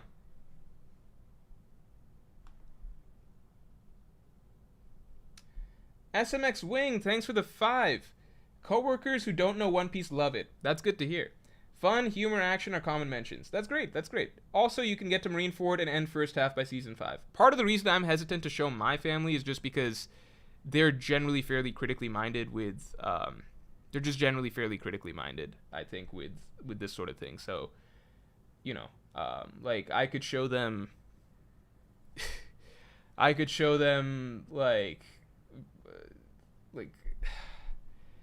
put it this, like, there's certain shows that even if I showed them that are considered good shows, basically, right? I'm not gonna give specific examples. They might not rock with. So, One Piece, I don't know. We'll see. But it's good to hear that it's like catching fire with most people because again, just One Piece being a household name at the end of all this, I think that's awesome. Also, you can get to Marineford and end the first half by season 5. I agree. And I think post time skip is where you can really start cutting. Like, you could cut Punk Hazard so easily, right? Punk Hazard is so choppable. GDN, thanks for the 5. I cannot like the live action because it's delaying Saturn and Kizaru greatness. No, come on, man. Gotta consider what you have to give up to get to the live action. Yeah, maybe Oda had to sacrifice a lot of his attention to Wano while it was going on to pay attention to the live action. I could believe it. Yuki Hakinem, thanks a lot. Have you seen the Brazilian actor Babu portrayed as Jinbei? We found him a perfect fit. I've not seen any of that, but either way, it would not be played by a Brazilian actor. Jinbei is supposed to be Indian, according to Oda, so Jinbei better be fucking Indian. Anuj Agrawal, thanks for the 5. Skypiea translates to live action as a medium excellently, and regardless of its importance. Jai plus Sky Island need to be fleshed out simply because of how good it is. I would agree that Skypiea is a really cool place to visit in a live action format, so they might keep it for that. But while Jaya is really good and Skypiea is good for ideas, I think a lot of people would agree. Like, you gotta remember, opinion on Skypiea has largely reversed over time because of our newfound understanding of the importance that it actually had. But, you know, you can make jokes about like Geo from Twitter or whatever, but at the end of the day, a lot of people fucking found Skypiea to be a roadblock, or they skipped Skypiea. Like, Skypiea skippers are a real thing, right? And I think most people, like, it's kind of revisionist history to say that a lot of people didn't initially find Skypiea to be a bit of a drag in the story, in the anime watching experience when we initially got to it, right? Like, I liked it fine when I watched it in the anime, but I definitely didn't like it as much as Alabasta before it, and I definitely didn't like it as much as Enies Lobby after it. The reality is that for a lot of people, yeah, Skypiea initially is not one of the stronger arcs, and it's kind of the first long arc that we get in the story that many people did not initially consider a strong arc. It doesn't matter if you today are like, you know what, I've changed my mind, like, I think Skypiea is great. It doesn't matter if you even want to say like, hey, I always thought Skypiea was great. Reality is that for a long time, Skypiea did have the reputation of being one of the weaker One Piece arcs and a particularly long, weak One Piece arc. So you have to keep in mind the initial viewpoint, like before we have today's knowledge of what it is, you know, with respect to the knowledge that we have coming out of Wano and the lore from Skypiea, etc., with today's perspective, right? Initially, is it that gripping of a storyline for a lot of people? I think if you look at past community opinion, the reality is that for many, not all, but for like a good number, it's not that strong relative to other stuff, which means that it is prime material for chopping when it comes to something like the live action, when you're trying to adapt as much of the story as feels compelling to the viewer, right?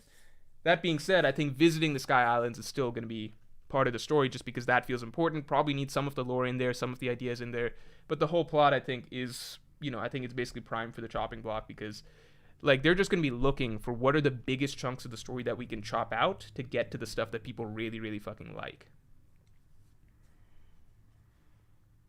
Tuna Sub says, Helmet Post caked up. Jordy McT, thanks for the 5. Since there's no Lockdown in the One Piece live action, does that mean we get no Bartolomeo in the possible future? No, because you could just say Bartolomeo comes in at some other point. At the same time, I think it's entirely possible that they cut Bartolomeo, right?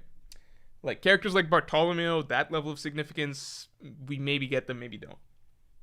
Pocket Monster, thanks for the 5. How do you feel about Garp? In my opinion, he feels too serious and doesn't really feel like Garp, too much like Sengoku. You know what? If you go back towards the beginning of the stream, I talked about the Garp storyline a lot as is. So here I'm actually just going to talk like me as a One Piece fan, right? So not like objective or neutral at the very least viewer of this TV show. As a One Piece fan, did I like the version of Garp I saw here? No, I fucking was annoyed by this dude the entire time. I was just like, dude, fucking get it. Like Garp in the manga to me is such a fun, unique grandpa figure, I think, because he is a He is such a fucking heart. Like, who fucking throws their grandkid into the jungle to be eaten by, like, lions and tigers, but, like, still legitimately loves them, right? And he's, like, such a hard ass in so many ways, but so goofy and, like, over the top and ridiculous in other ways. I love that version of Garp. This version of Garp feels really generic to me in comparison. We've seen this type of, like, figure a million times before, I think. So I just didn't like this dude. But that's not necessarily the same comments I would have about him as a neutral viewer, which is why I kept that sort of thinking out of the that's just me being biased as a One Piece, like knowing the One Piece version of him that I happen to like. But I kept that sort of stuff out. I didn't say any of that stuff about his character in the review that I put out. SMX Wing, thank for the 2. Season 2 Baroque work, Season 3 Jaya, Skypiea, Water 7. Oh, interesting. I thought Water 7 Enies Lobby would keep in one season. You're saying Season 4 is Enies Lobby, Thriller Bark, and Subtlety. I haven't seen that sort of breakup before, but ending on a cliffhanger, that's a good idea. Jolly D. Joestar, thanks for the 5. This is my first super chat. Can I have access to your bank account?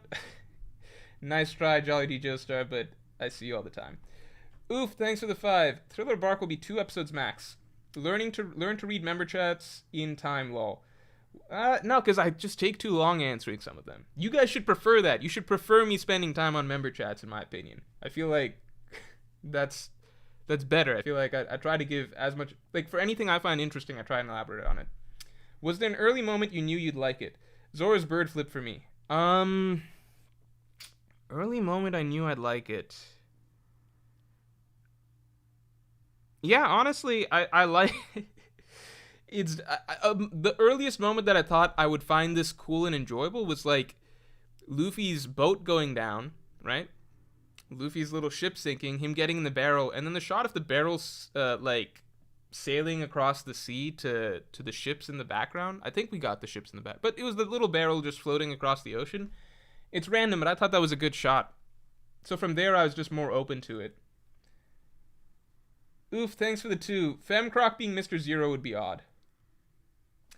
We don't know. We'll see. Code 1XZ, thanks for the 10. Season 2, Alabasta, 8 episodes. Season 3, Annie Sloppy, 10 episodes. Season 4, Impel Down, 10 episodes. Season 5, Post Marine Forward. The last scene is the crew coming back together. I think the crew should come back together in the following season because that way you actually feel like a time skip. They'll look different. Final season, 10 episodes. You're saying the season ends with... You're saying the season ends with Marine Ford? That'd be crazy. Like the story ends with Marine Ford.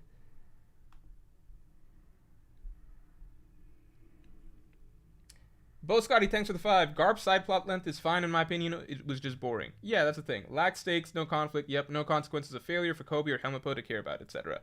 I just never found Koby to be a likable character. So when I realized that the storyline would be heavily focused on him, I was just like, this nerd does not belong in the Marines. They had him in the right spot initially, swabbing the decks on Alvida's ship. Can we put him back there, please? I feel like they had him in the right spot. That was just my opinion every time I saw Koby on screen. You know what's crazy? The one moment I was really happy to see Koby. I was genuinely happy to see Koby. I thought it was a great way to end the episode. It was the end of episode 3. Usopp's like, why won't no one will believe me or whatever, and then Koby shows up. I'm like, thank God Koby's here. This fucking pencil-pushing nerd, he will believe you, Usopp. He will do something for you. And then he fucking doesn't. He shows up at the door. He's talking to Kuro. Kuro's being hella suspicious. Like, if you're a fucking police officer, you're showing up the door, you're like, I get it. Like, Kuro says some stuff that makes it hard to believe Usopp for a second. But they still have reasonable, like, level of suspicion, right? Reasonable cause, probable cause, whatever you want to, I forget what the exact phrase is, to at least step inside and search the house. They can tell Kuro, this fucking butler, like, yeah, we get what you're saying, but we're also hearing some fucking weird-ass noises and stuff like that, and, like, this guy told us some interesting stuff, and, you know, he knows Luffy, like, I'm still gonna go inside and check. That's what a police officer would do. And Kuro just fucking shuts the doors. And I'm just like, what's the point of Koby? What is the point of him existing? It's just, Episode 3 ends with Usopp being like, no one will believe me. And then this dude shows up and he's like, I believe you. And I'm like, it's the police. The police are here. Like, good guy police in theory, right? It's Koby. It's fucking Koby. All right. That's where Kobe's, do it, like, this is it. This is your moment, right? It turns out it doesn't matter. You could have skipped the whole Koby stuff. It turns out all Usopp had to do was run around to the side window and, like, wait with Kaya. And that was actually the thing he was supposed to do. So Koby was fucking useless. So actually, yeah, you know what? Even the one moment that I was happy to see Koby, he actually ruined it by like just by just doing the one thing that but by not doing the one single thing, it would have been nice to have seen him do. Anyway, Ramen Stains, thanks for being a Yonko tier member for 11 months. Hey Mork, been a while since I could tune in. I think Skypiea could be 2 to 3 episodes. Nice to see you again, Ramen Stains. Skypiea could be 2 to 3 episodes. Are you counting Jai in that? And season 3 on Aokiji's warning for a cliffhanger. It wouldn't be the end of the season then, though, because we're assuming Alabasta season 2. So if Skypiea is 2 to 3 episodes, then it would transition into Water 7 and everything like that, right? And I assume they're skipping the fucking Davy backfight.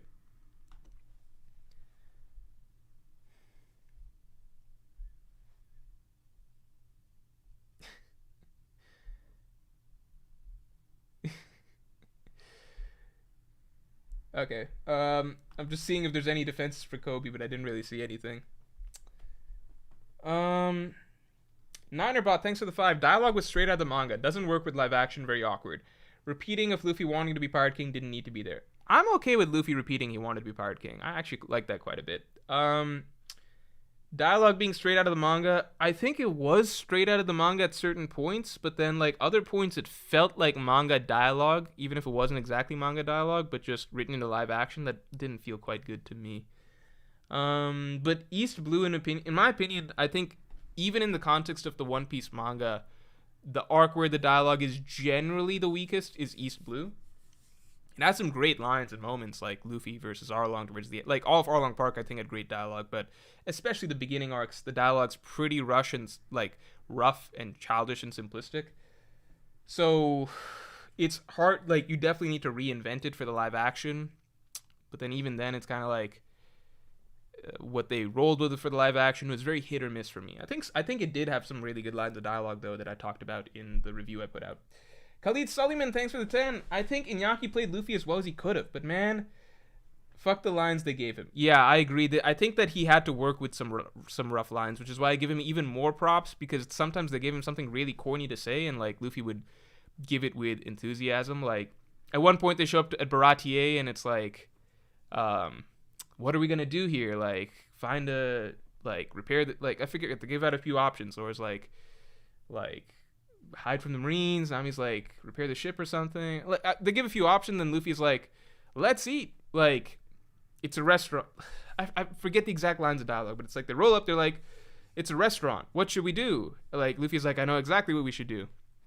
Then the other crew members are saying some stuff, and Luffy just yells, let's eat. It feels like a very,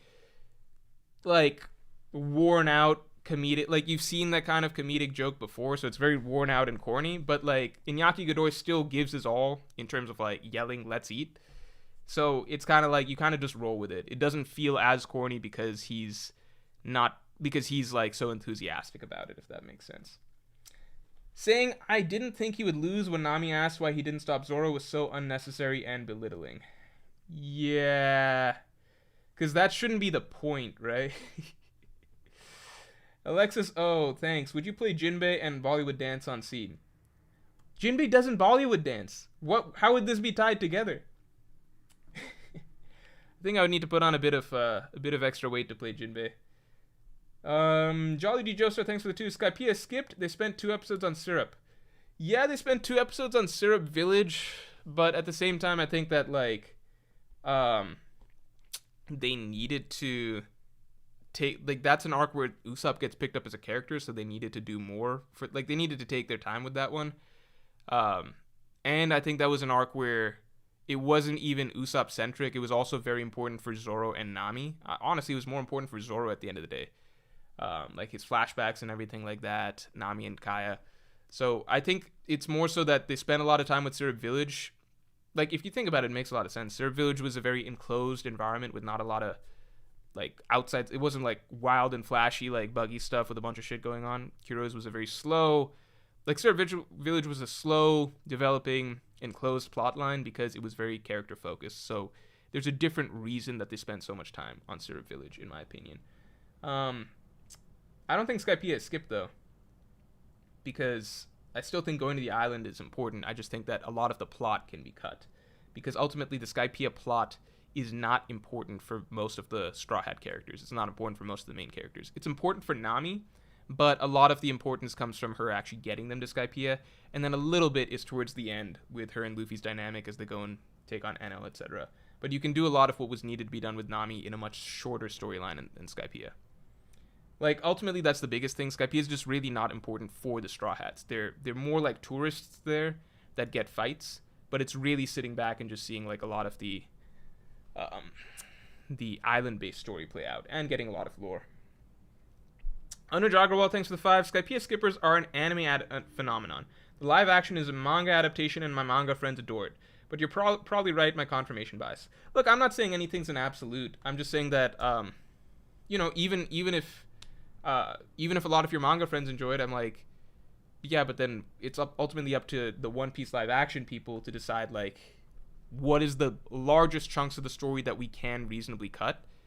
And no matter how you spin it, it's a well-known thing in the community that Skypiea, at least probably in the anime, but like in general, its reputation is that it's not the most gripping part of it's like one of those you go back and appreciate, right? But maybe not the most necessary that they would feel like they're trying to get renewed season after season, right? And they're trying to get more viewers every single season than they got the previous season. They're trying to make each season more exciting than the last. So I'm just going to say from like the production standpoint, in my opinion, and I'm not like a network exec, like, or not a, Netflix executive or anything like that, but I'm just saying, like, in TV, it works way more like a business than anything else, right?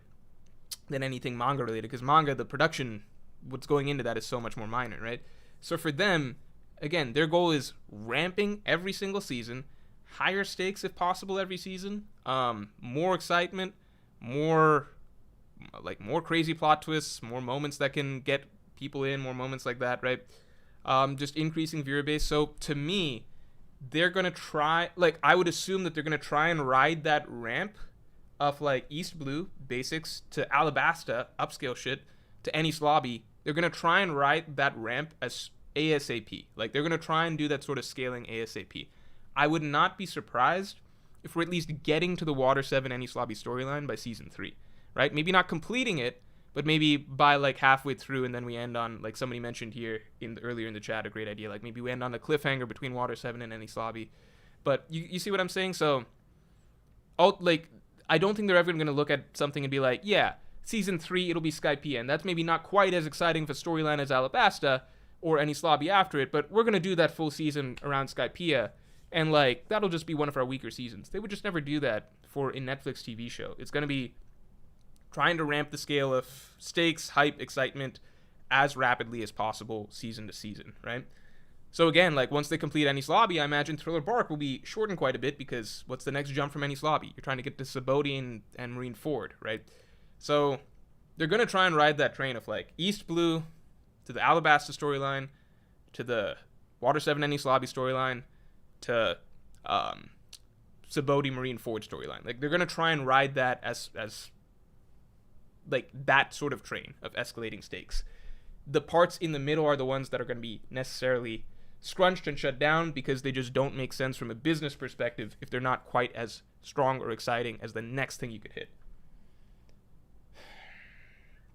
Does that make sense? I'm not trying to upset anybody, but I'm just saying that, like, you got to look at it like this is a business at the end of the day. Like, this One Piece live action, it's a business investment on the part of, Netflix, right?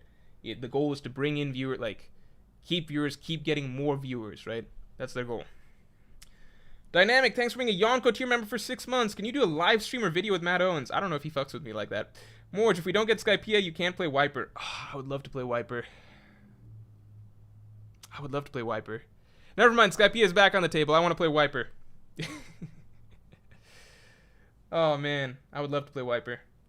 Wiper Loki the best, in my opinion, the best best side character in One Piece.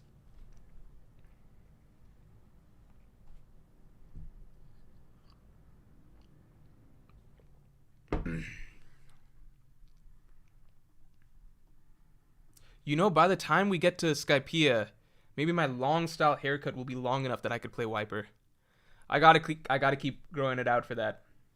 Right now it's in the awkward fit, so I need to trim I need the sides basically shaped, but I'm gonna keep growing it out long. So I need to go in for another haircut basically, because the sides will just get poofy. That's the idea. Let's see. Ninerbot says moments that you thought were better than the OG source. For me, it was Mihawk's intro. I mean, like, simple thing, Shellstown, right? Wasn't Shellstown more exciting here than it was in the original manga? I don't think that should be controversial to say, because like the way they set everything up for the finale of Shellstown to be, you know, this cool team fight between Luffy, Zoro, Nami versus the Marines, but really Luffy and Zoro versus Axa and Morgan, who they kind of, you know, they actually made him feel like an intimidating boss figure, right? That was a tag team effort, and like the action sequence there, it was cooler than the manga, right? I definitely would say if I'm comparing episode 1 of the show and the events of episode 1 of the show to myself, blind reader of the manga, having finished up to Shellstown, I would say, oh, the show was more entertaining getting there. You get more action sequences in general, like Zoro versus Mr. Seven, you know, even just the bar fight scene and stuff like that.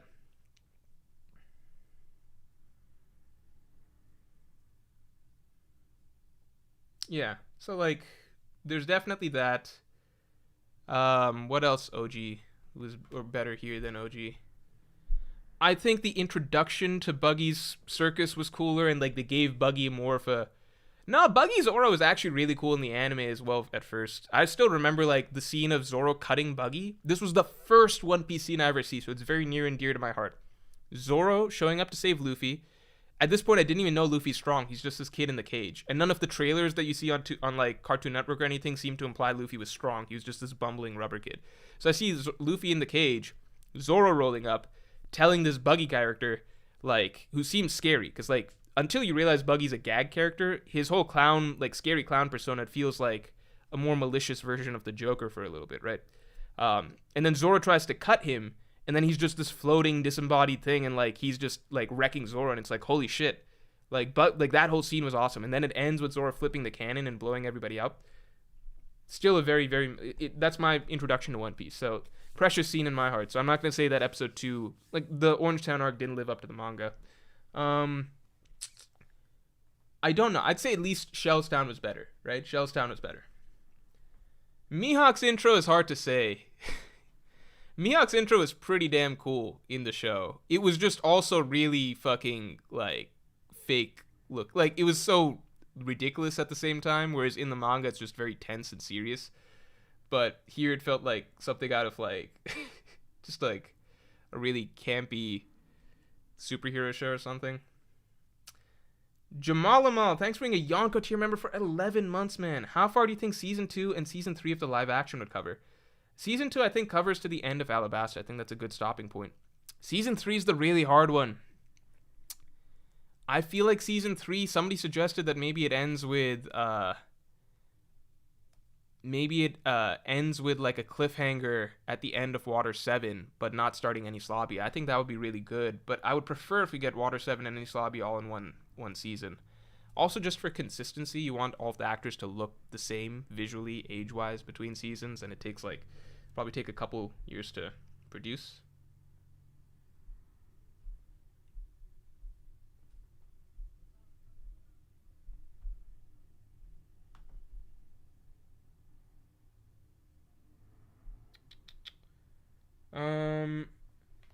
Kraz, thanks for the 5. Do you think they'll keep the supernovas? Oh, that's a good question.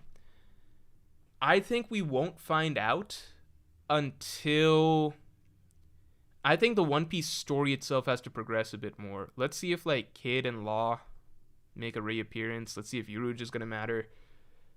because otherwise they might just cut down the number of supernovas, or only include Law as this rival figure or something like that. I don't know. That's a good question.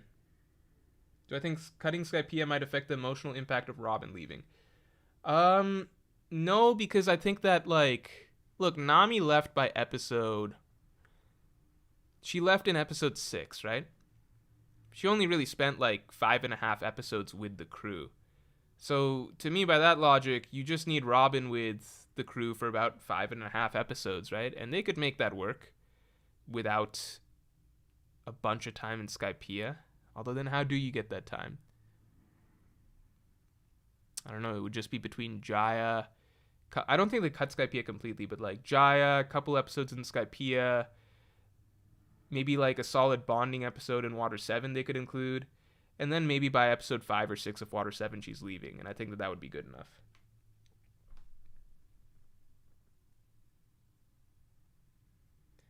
Kenny, thanks for the 10. Didn't like the live action, but seems like much of the success is from Oda's involvement. From tweets, it seemed like a heavy workload for Oda. Oh, that's a good point. If we get more seasons, we can't expect the same Oda involvement, right?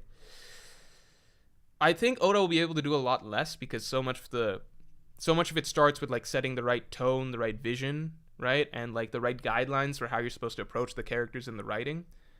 But shit, yeah, this isn't just like a one and done thing, is it? Like, in my mind, I was like, okay, Oda got most of the work of the live action out of the way, but no, it's going to be, now that it's a success, he's going to want to be probably even more hands-on, or just as hands-on, right? But, like, now that it's working, he's going to really, really want to be involved. That's interesting. Jerence Rambo, thanks for the 2. Where did you put Lafitte in your Blackbeard stream? We had 2 versions. One version, we put Lafitte at number 3, right after Shiryu. So Blackbeard, Shiryu, Lafitte, right? The other version, I put Lafitte way lower and assumed that he'd be like a Nami opponent or a Brook opponent or something like that. It's like towards the bottom of the barrel. So I think there's 2 possibilities for Lafitte. Either he's really fucking strong and Oda's been like saving it up and hiding it, or he's accurately been like, he's a stealth guy that's not that fighting capable, right? GDN, thanks for the 5. The live action convinced me Mihawk is a fraud since they added his line, "You're strong, but fighting isn't about strength," to his fight with Zoro. Skill, man. No, come on, you're reading way too much into it. If it helps, I think Matt Owens literally even says that he thinks Mihawk is stronger than Shanks. So, Mihawk fans, you can take that to the bank.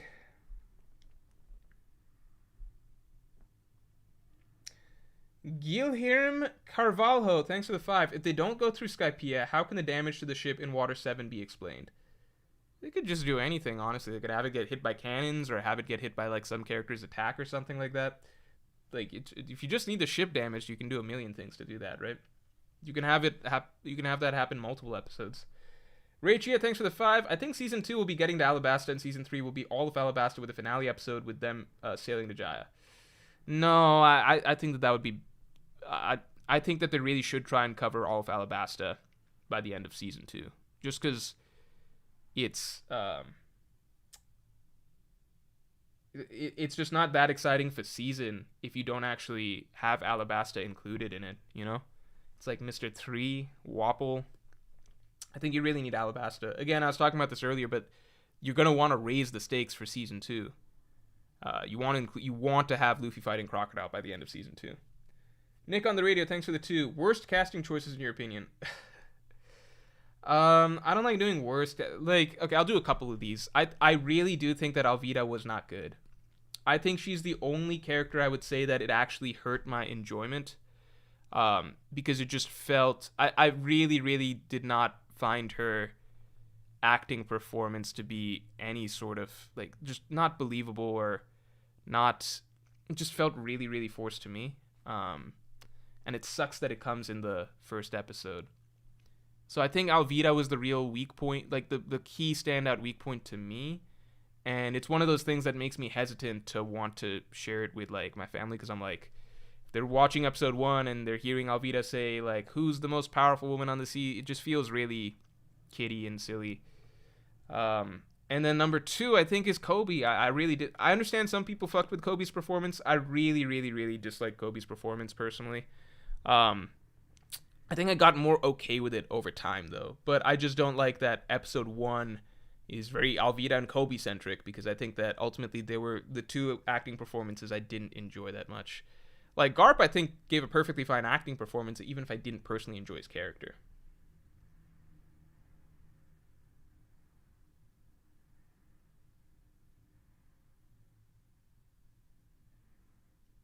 People liked Alvida. Mike 4PF says Koby had the same face the whole time. I just, yeah, I just felt like Koby was just. I'm surprised people like Koby. I'm not going to get into criticizing people's acting performances. If other people liked it, then that's good. Insatiable Hunger, thanks for the 5. I'm just mind blown that they covered 90 chapters in 8 episodes. Imagine a 16 episode season like Walking Dead. They can legit catch up to the weekly manga in 11 seasons. I mean, the weekly manga is going to keep going. But at the same time, it takes a lot of time to produce this shit, you know? A lot of time. So there's no danger of it catching up, I don't think. John678, thanks for the 10. Don't know if you've already covered this. Why did they leave out Usopp being scared against Chu at first? It was a really quick moment that showed Usopp can be brave for his friends.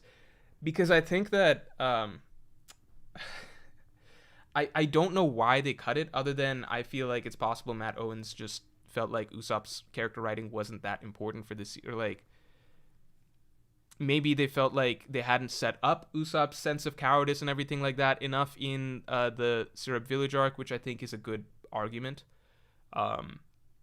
It's definitely not nearly as emphasized as in the manga or the anime.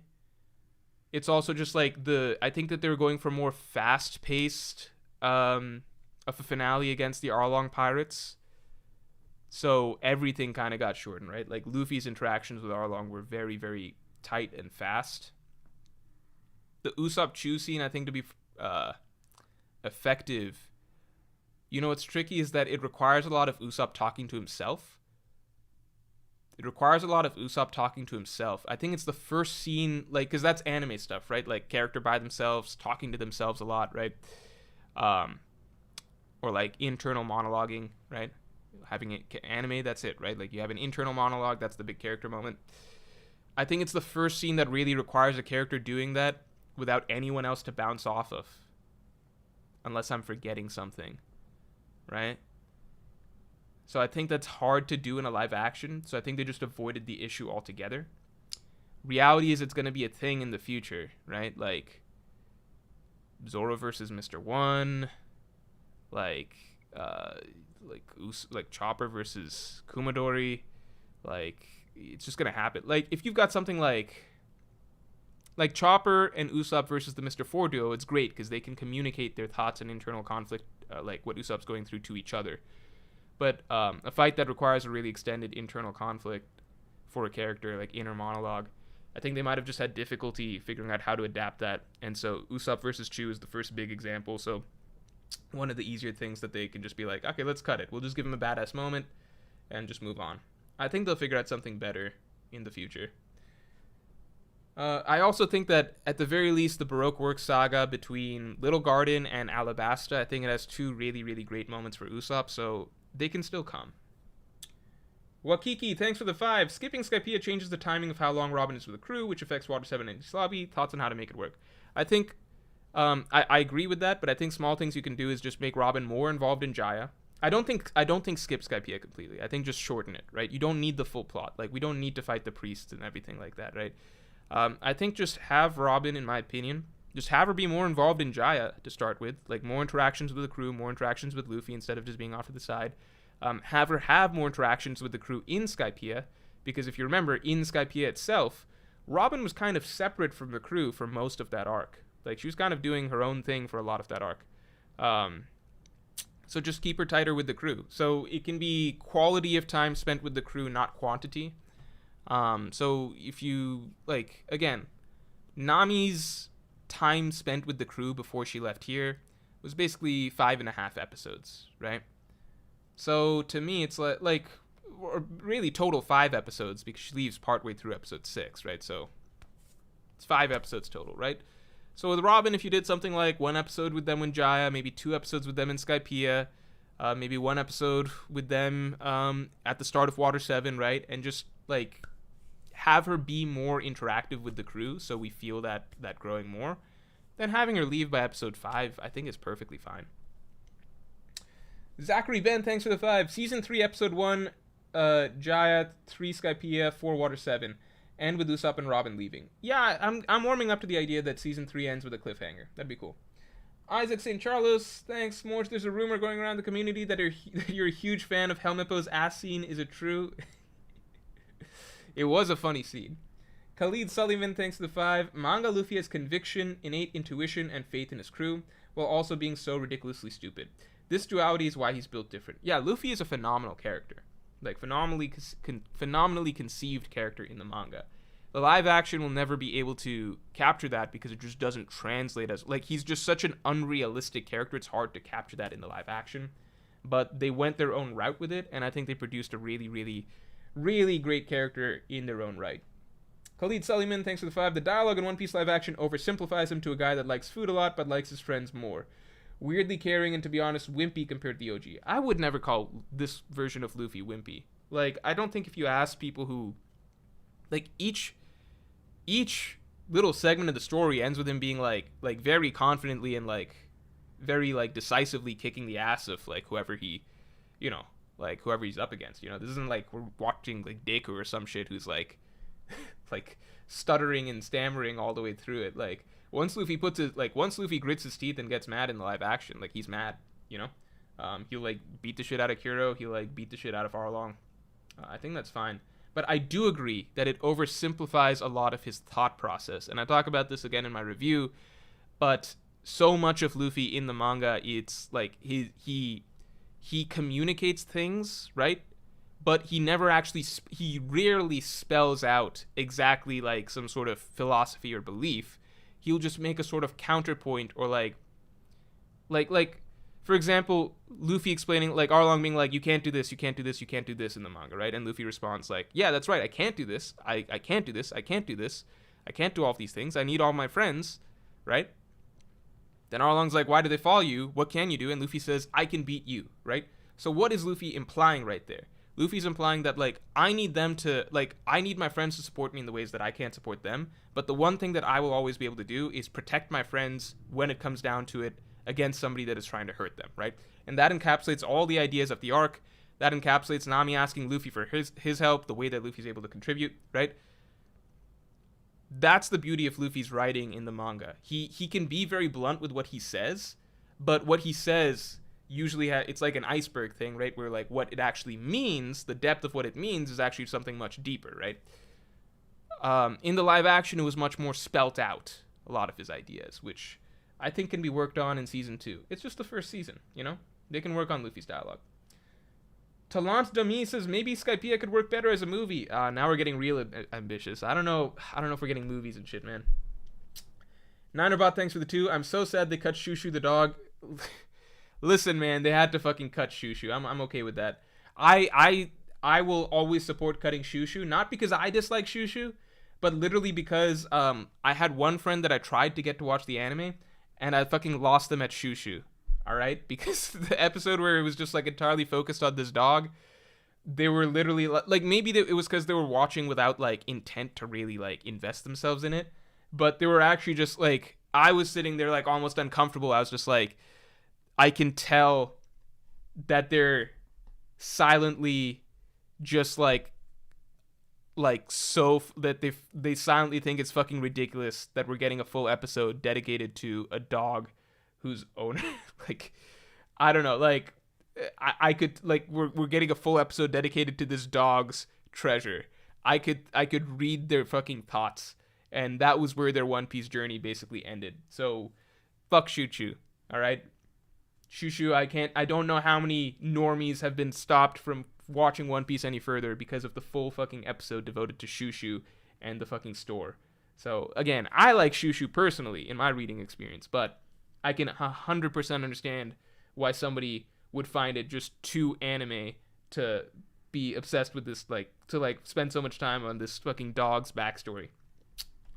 Summarization, thanks for being a Yonko tier member for 7 months. Just finished watching, really liked it. Same. Just thought it could have had one more episode for Arlong Park to have proper fights and give respect to Arlong. I think that the Arlong Park episode could have been a lot stronger, in my opinion.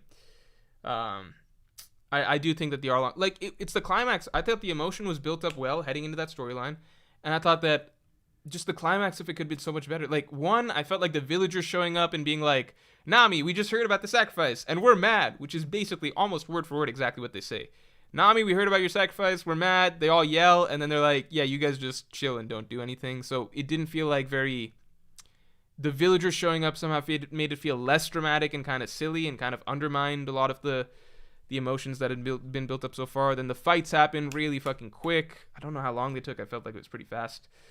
I don't know. But the stuff before it, 5, 6, and 7, I thought those were all good episodes. 7 is my favorite episode because of the way that it ends. I still feel like they could have done Nami's backstory a little bit stronger in 7. Or like solidly. I feel like Nami and her whole dynamic with the villagers and her backstory, I think that could have been stronger. But her actual breakdown and everything, I thought towards the end was really, really, really good. Again, made me cry, so I got nothing bad to say about that. Youngling53, thanks for the 10. Sorry if you talked about this already, but what are your thoughts on Sanji? Personally, I really love Taz's portrayal, but don't get why he joined the crew that just got beat and is literally broke. I think that a lot of people who are obviously already manga fans were looking for something more from Sanji in terms of shifting him from being in the stuck to the restaurant to heading out. But I still feel like we largely got that through his interactions with Zeph. You know, I think like Zeph was ultimately the driving force for sending him on his way, and I think part of it is that like he decided to roll with that crew simply because he made friends with the crew. You know, like he did an a friendship was established and a connection was established between him and Luffy. You know, with dreams and everything like that, and I think that he. You know, I think I wouldn't have thought twice about it if I was just watching this as a neutral viewer. You know what I mean? Like, in the manga, we have that perspective that we know that his arc could have been so much more stronger. Like, in the manga, he's also so much more dug in. Like, we get that entire scene of Pearl just beating the fuck out of Sanji and Sanji refusing to fight back because he's talking about how dug in he is with this debt that he feels to Zeph and this restaurant and how he'll never abandon it. So it goes both ways. Like, the manga also did a lot more to write Sanji as being very, very attached and like locked in to staying with this ship. Therefore, we needed a stronger arc to get him off the ship.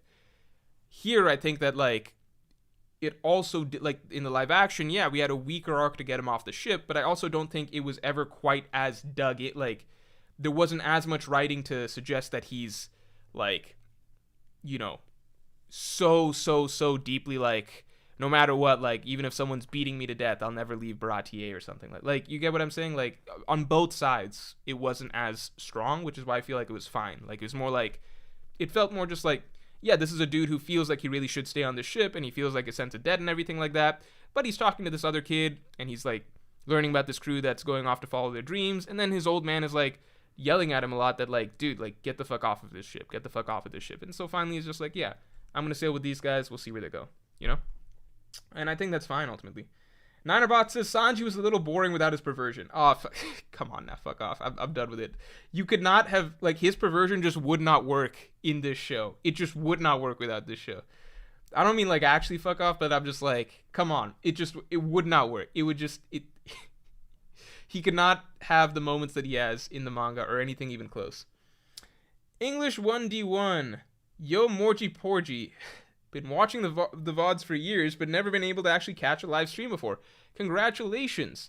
What do you think about Bogard's inclusion? Maybe he steps up in the manga now that Garp is gone. Listen, man, I've got... The reality is that there is a chance that Bogard ends up being fucking important as fuck secretly in the manga, so I can't laugh at it or make fun of it. There's a possibility. As for Bogard being in the show... it's just like he doesn't do that much in the show either. You know, he does like a little bit more, but it's just showing Garp having an established number 2, which is all that Bogard is. So I don't know, man.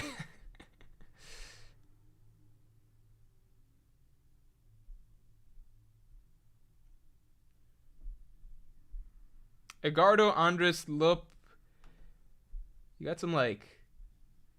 What is this? You've got some stuff covering up the rest of your name for some reason. It's like balloons and stuff. I don't know if I'm crazy, but I'm seeing it on the screen. But Edgardo Andres, thanks for the 5. I really felt like Arlong's righteous anger. I really felt Arlong's righteous anger much more powerfully in the live action. Here's the thing. I missed Lucky Man's super. Let me take a look. Here's the thing. I feel like they really went in on that, but I feel like they shouldn't have. I missed a couple supers. I'll catch them in a second. I feel like they shouldn't have. I almost feel like that. Like, it did make the Fishman more interesting because I'm just like, okay, there's some interesting history here. What are they talking about? But I feel like in the manga, they really made the Fishman unsympathetic to start with, right? They really made the Fishman unsympathetic. It was just like, this is this race that just thinks that they're completely superior to humans and they just shit on humans and they're clearly just racist and stuff like that, right? And that's what made it really satisfying for Luffy to just beat the shit out of Arlong at the end, because it just felt like Arlong's this giant piece of shit dude. That's what made it so interesting to later on get this perspective that, like, where does this Fishman hate come from? Oh, in actuality, it's because the humans have done so much to them. I think that it's not as effective to start writing in that idea of, like, the Fishmen have been oppressed right here, because it takes away from, like, the primary emotion that we should really feel, which is that, like, I feel like to start with, it's more effective if, like, you just play the storyline straight. Like, yeah, these are bad guys, and these are bad guys. They're the racists. They're the evil ones.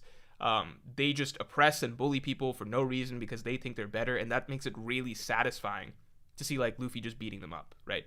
And just, like, righting all the wrongs, etc., right? Just good defeating evil. And then you get this new perspective that makes everything more morally gray, etc., right? I think it feels a little more weird when it's like Arlong's talking about all this stuff and it's almost like, okay, so does this guy have a point? Like, are the Fishmen, like, really fucking up? Like, it sounds like the world treats the Fishmen really poorly, and then Luffy comes along and just beats the fuck out of them too.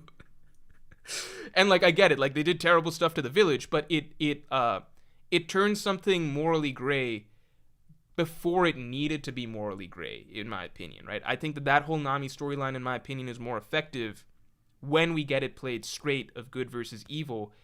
And then there's more nuance added to the story when you realize that even the things that you thought are just morally black and white, etc., they're not.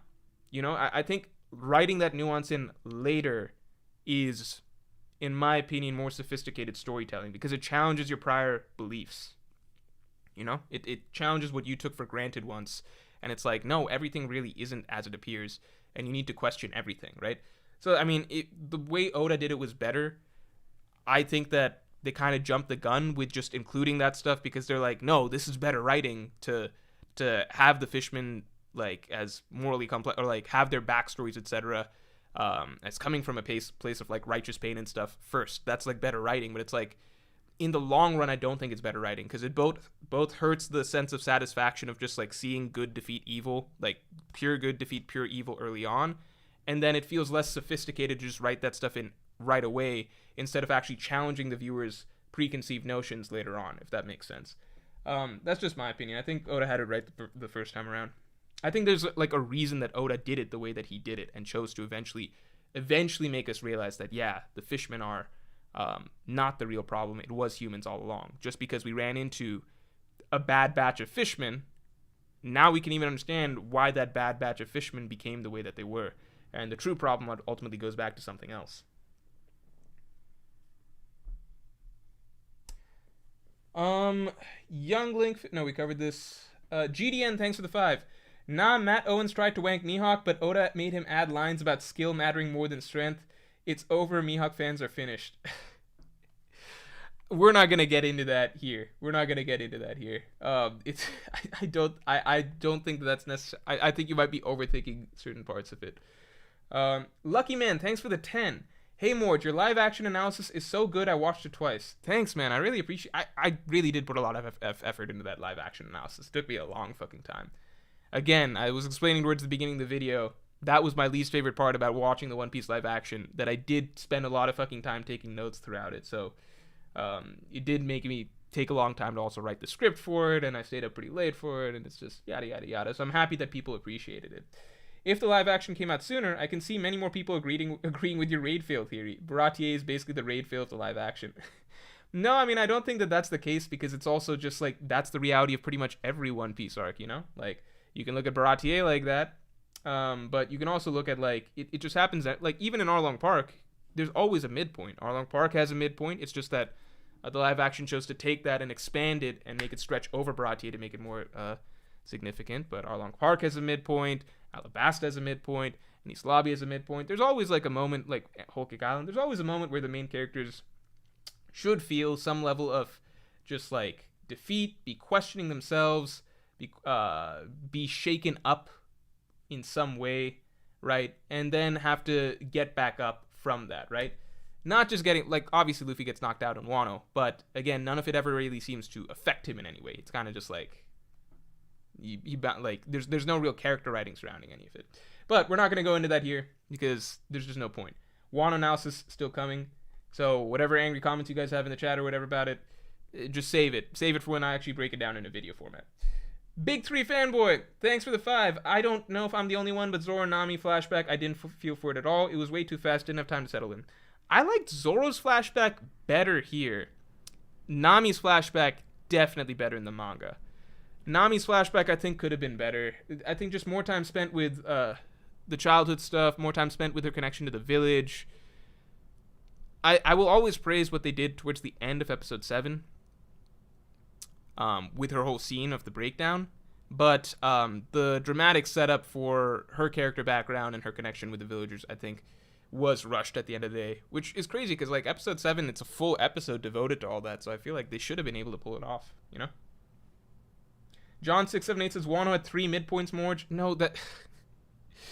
No, it didn't. This is so crazy. That's like, that's only if you think that a midpoint is basically anytime a hero loses. It's not about that. It's about how they are affected in the wake of defeat, right? In fact, you don't even need a defeat. If you look at Arlong Park had a much more significant midpoint than Wano ever did, without Luffy ever needing to lose, because there's a moment in Arlong Park, a clear section of the story, right after Nami tells the crew to fuck off and everything like that, where the crew has significant internal tension and they don't know what to do next, and they're pointing fingers at each other, and they're confused, and they're concerned about Nami, and they don't know what the solution is. That's a midpoint. That's it. It's not about did the hero lose or not, right? It's about the way that the characters are affected. If characters are emotionally affected and have to, in some way, come back from something that has emotionally affected them, that's where the midpoint of the story comes from. That's it. Wano never has that. That's just factually, objectively true. There is no midpoint in Wano. There's not 3 midpoints in Wano. That's definitely for sure. We're going to get into that in full video format, because it's going to require a pretty extensive breakdown. One that is not going to come across well if I'm just going back and forth with chat, with you guys putting out examples, and then me explaining why that example doesn't fit. It's just too much of a pain to get into. Big 3 fanboy, thanks for the 5. No, we covered this. Oh no, Joggerwall, thanks for the 10. For me, it's Season 2 Alabasta, agreed. Season 3 Sky Island plus Aokiji cliffhanger. I just can't imagine them doing like a full season for Skypiea, but maybe. It's always possible. Season 4, Water 7, Enies Lobby. Season 5, shortened Thriller Bark through Marineford. Do you think they still fit in Thriller Bark with Marineford? Season 6, post Marineford through Filler Island, Fishman Island plus shortened Punk Hazard. I think why can't you just include Punk Hazard with Dressrosa? Plus Dofi / Smoker cliffhanger. Nah, that's just a boring season in my opinion. Season 7, Dressrosa. Dude, Season 7, that's gonna be like 10 years down the line or some shit. More than that, probably. Season 8, Zoe plus Whole Cake Island. I think that they cut a lot more than all that. Enigma Sword, thanks for the 5. Casual TV viewers have such low standards, so I had no issues getting a lot of my normie friends and coworkers into the show easily. Big W in my opinion. You know what? That is true. And that's not like in a snobbish way. It's just like true. Like, I'm thinking of it like, I know how critical my family happens to be of TV shows. But, and like some of my closer friends are pretty critical of TV shows. But like, I know other people who just watch whatever the fuck is on Netflix. So by those standards, yeah, One Piece is probably pretty good.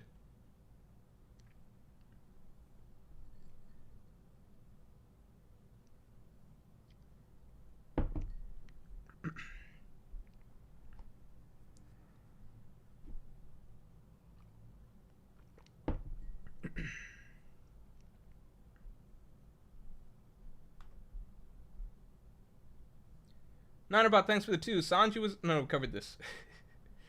Okay, I think I'm caught up.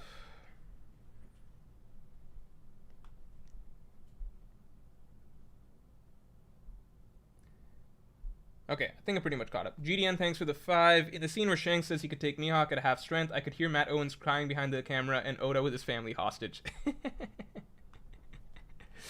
That's funny. Yusuf, thanks for the 279. Sanji not at Mihawk's fight, definitely a big miss. Yeah, because I feel like that's a case where it could have just fit in perfectly, right? Like, you don't need the Luffy Don Krieg stuff, but you could get Sanji's connection to seeing somebody just chase their ambition with such drive and intensity from Zoro versus Mihawk. All right, I'm going to take a quick bathroom break. Then after that, we're going to do some Microsoft Paint stuff real quick.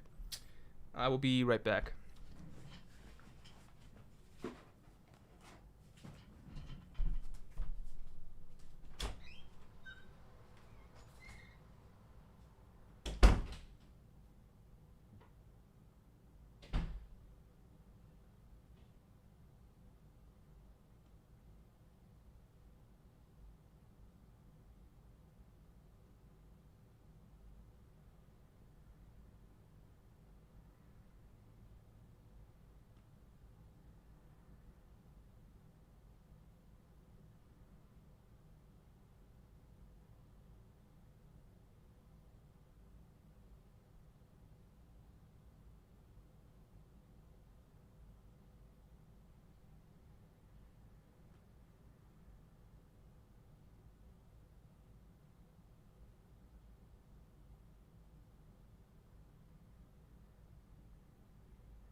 All right.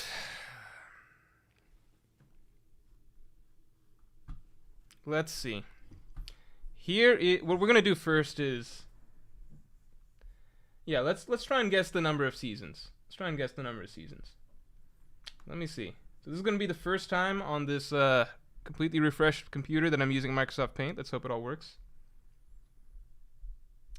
All right. Here's the thing. First, what I need from you guys is an estimate. All right, I need an estimate. How long, or if one of you even knows, like how long does it take to produce another season of this? How often do seasons of Stranger Things come out? Let me ask that. Can you guys see this? You guys see this stuff? Is this working? I hope it's working.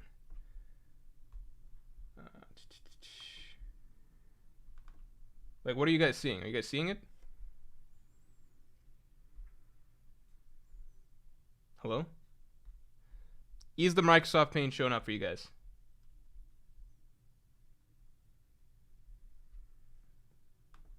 I need answers. No? Black screen? God damn it. Hold on. God damn it. Okay, hold on. Display capture, right? Okay, hold on. Is it... Move this up? Fuck. Done?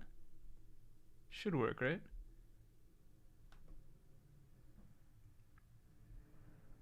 Is the...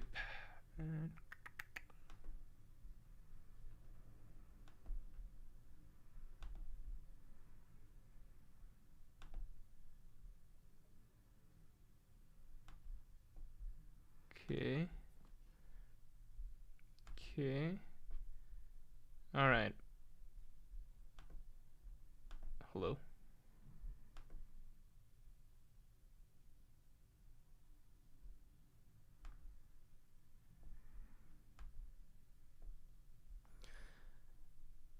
Okay. Should be good. So, let's try and guess the number of seasons. I wanted to do power scaling, but I've only got about like 20-ish minutes, 25 minutes, so we'll save that for another time. Okay? Season predictions.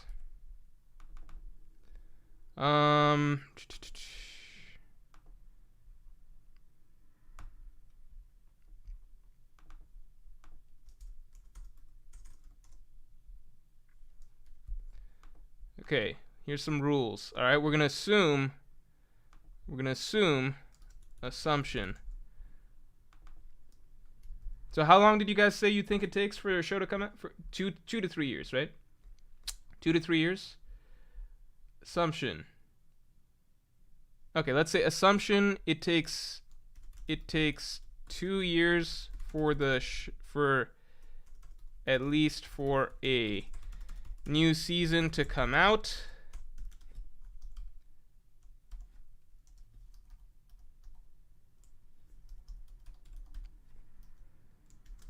Takes 2 years at least for a new season to come out. Maybe not at least. Let's say roughly. It takes. The fuck?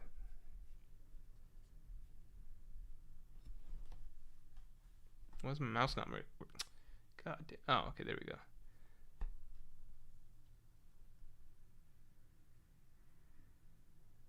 Why am I being called?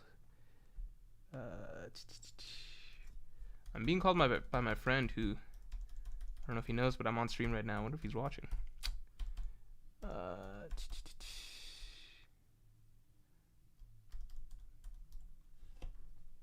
Yeah, it takes 2 years at least for a new season to come out.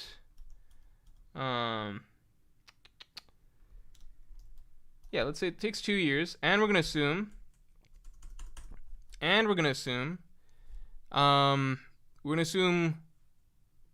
that, let's say, okay, we're going to assume max 8 seasons. How about that? Max 8 seasons. We are going to prioritize max 8 seasons to complete the story. Because 16 plus years, while possible, is just very unlikely, and we are going to prioritize a realistic we're going to prioritize realistic we're going to prioritize a realistic prediction and not fans' dreams. Okay? That's it. We're going to assume max 8 seasons, all right? We're going to assume max 8 seasons. If we get 3 seasons, we're lucky. That's true.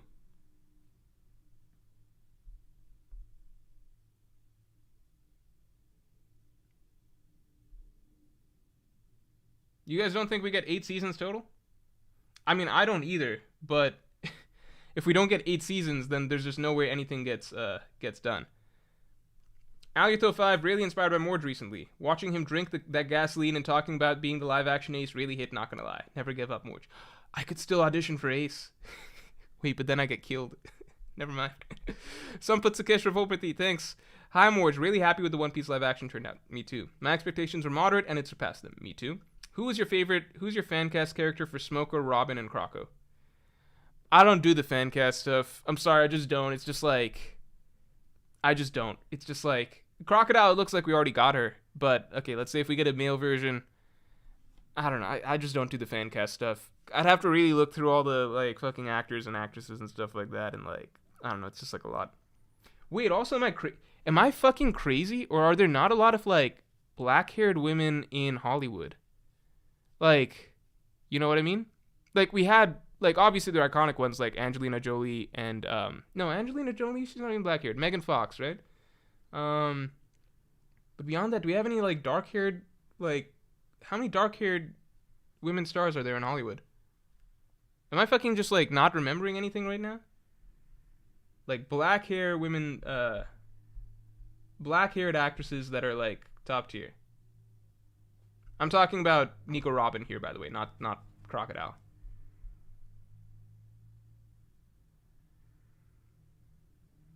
The Wednesday chick? Wednesday can't play Robin. I'm talking, like, established, like, top tier actresses. Sandra Bullock is not crazy. I thought her hair was more brown. I guess it's blackish, black enough.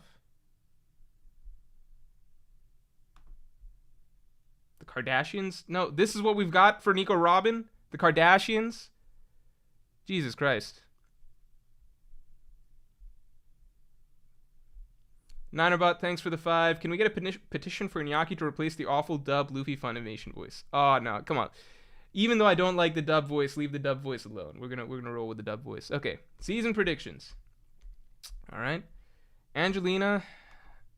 I think Angelina's a bit too old at this point to do it. Like, Robin should be, you know, like, Robin's supposed to be my age. She's 28. I'm 27.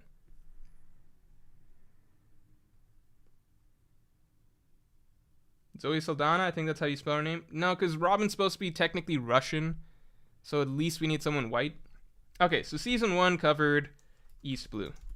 Season 2, in my opinion, let's predict 8 seasons just because Game of Thrones got to 8 seasons, okay?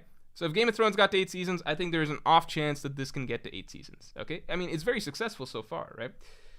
Umair Ula, thanks for the 2. Do you recommend One Piece? Also streaming Thursday. I just recommend reading the manga, man. But, like, if you've got to watch post-time skip One Piece, I would definitely recommend One Piece.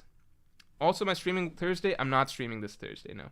Sampath Sakesh Revolparty, thanks a lot. Thoughts on permadeath in One Piece live action? R.I.P. Will of P. I really hope they kill more characters. Just more side characters. Like, kill off fucking Mary. Kill off more side characters, please. I thought it was really important that they killed Mary because you just feel almost... It already feels like a very cartoonish vibe for the most part, right? So at least killing a character off early makes you somewhat believe. You know what's fucking hilarious? Is I went and watched like non-One Piece fans YouTubers reactions, and I watched some of reactions of Zoro getting cut by Mihawk. Some people legitimately seem to think, like, for a moment at least, they're like, okay, is Zoro gonna die or something like that, right? And then Mihawk reveals, like, Zoro, it's too early for you to die. But I was just like mind blown by how some people could actually believe that Zoro might die there, because I'm so conditioned by One Piece to never believe that someone's gonna die. I'm like, well, it's just like a cut. Like, they actually think Zoro might have died there? But then I'm like, no, this is like, these are people who know nothing. So for them, it's like, yeah, a character takes like a big, like, gigantic sword slash to the chest. In most other series, that means that the character just died. Shinkai9, thanks for the 10. Colin Chickenberg hate has to stop. Colleen Clickenberg hate has to stop. Yeah, I mean, I'm not encouraging it here, I guess, but I definitely talked about it on Twitter. Yeah, Pell's got to die. I would hope that they kill more characters in Alabasta. They can kill, like Crocodile killing Mr. 3 would be nice. I mean, Mr. 3, sure, he gets this, like, other moment in Marineford, but at a certain point, you can make cuts, you know? Kenny, thanks for the 5. Jamie Lee Curtis said she's down to play Dr. Korea if season 1 did well. Oh my god, if we got Jamie Lee Curtis, like, to play Korea, that'd be awesome. You know what's funny? I found out that later the narrator was Ian McShane, which is hilarious because one of my first notes that I had in the script, like in my review, was like, narrator is cringe. And then later on I go find out that, like, the narrator is Ian McShane. So I cut that from the review because I'm like, people get too angry if I say that the narrator seemed cringe. They'll be like, they pulled in like a professional ass actor. I'm like, why'd he do so bad? Why does it sound like a fucking joke? Anyway, season 2 just covers Baroque Works Saga, right? Easy. Okay, then we're gonna say season 3. Okay, I think basically by season 4, Marineford needs to be rolling. No, fuck, they can't. There's no way they can do that though, can they? Jaya / couple eps of Skypiea / Water 7 storyline begins. Right? So that's season 3.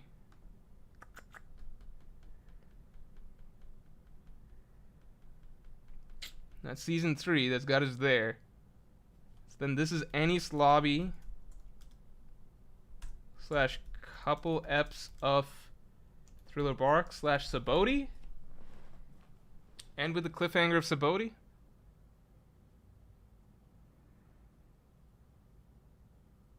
This is all airtight so far. So then season 5 is Impel Down / Marineford / post Marineford.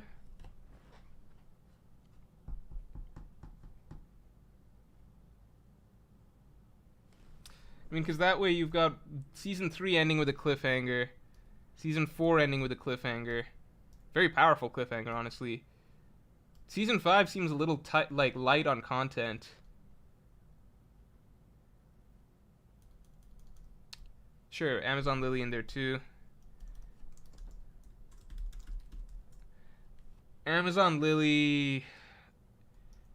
Ultimately, what matters is the interaction between Luffy and Boa. So I don't even know if we get like a full arc for Amazon Lily, but like, could be Luffy and Boa. Well, Luffy needs to get sent somewhere after Saboti, right? So Amazon Lily still fits. Yeah, season 5 seems about right. Okay, we need Fishman Island, but I think it'll be really short. And I feel like you could really fucking tighten up the Dressrosa plotline. I feel like you could really shorten up the Dressrosa plotline.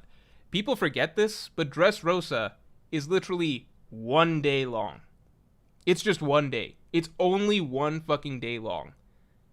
On an island that's not even that big. There's really no reason that Dressrosa should have been as long as it was, but it just became absurdly long. It just shit layered and layered and became the absurdly long plotline, basically. I think you can really trim down and chop down Dressrosa a lot. I think you can basically skip Punk Hazard. I don't think we need Punk Hazard. I think there's no reason for us to go to Punk Hazard. If you need to establish that weapons are being made and everything, you can do that through Dressrosa, and I think that even tightens up Doflamingo's role as basically being the underground supplier for all of these great pirates, right? If you want Caesar Clown that badly, throw him into Dressrosa. Dressrosa's plot, I think, can really be chopped up. Fishman Island, I think, can be really, really fucking shortened. I almost would go so far as to say... I would go as far as to say this. I don't think you need the fights against the Fishman Island pirates. Like, maybe if you get the fights, they're really quick or something like that, but... I think all that really matters in Fishman Island is the backstories. And then, like, something character-wise to show that Luffy... Like, to make the people of Fishman Island trust Luffy and realize he's a good human. Still have the blood transfusion stuff. Law intro and Smoker, though, I feel like 8 episodes is a lot. I think you can do a lot for Law and even include Smoker in there. Tuna Sub, thanks for the 5. Since you mentioned Ian McShane, I gotta ask, have you seen Deadwood? Dude puts in an all-time performance, became an all-time favorite character for me. I assume you mean actor? No, I know he's a good actor. I just didn't like him as the narrator here. I felt like he started recounting it like, it felt like right off the bat I was like, this is like, he's starting like a kid's book basically. Which, you know, I understand that One Piece is supposed to be, you know, it's very fantastical and like it is kiddie and comic-y in ways, but I would possibly immediately be turned off from the series if I wasn't a One Piece fan personally right there. Also, I think it would help if like the narrator showed up more often. Or I felt, I don't know, it's just nothing close to, I don't know, it felt like a weird... I don't have much to say on it, right? It only came up once, and maybe my opinion will change next time around. I don't know.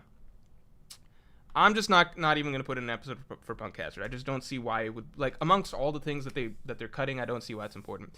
Here is where shit's going to get crazy. You guys got to stick with me here. But I feel like you won't. I feel like you will doubt me.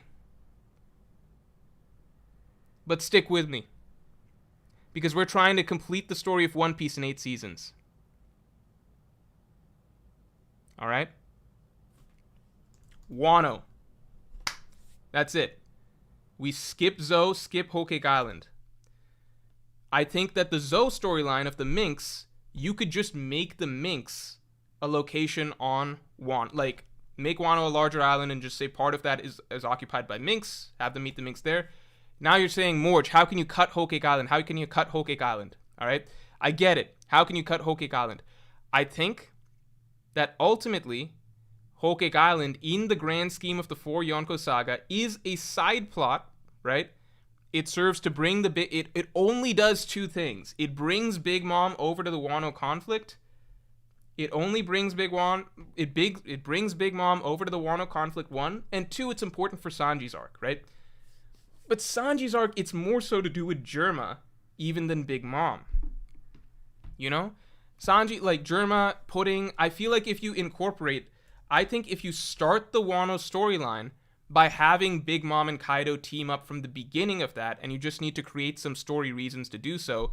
By the way, the manga didn't even do that much to create story reasons for the Kaido Big Mom team up. They were actually trying to kill each other. Then Oda off-screens the team up, and then he just cuts back and is like, they're friends now and they're ready to team up for the One Piece. I think if you really like make Zoe, make the Minx already live on Wano or some shit. Have Big Mom ally with Kaido to begin the arc. The manga didn't to begin the arc, so both Yonko are already there. And find another way to work in Sanji's character stuff.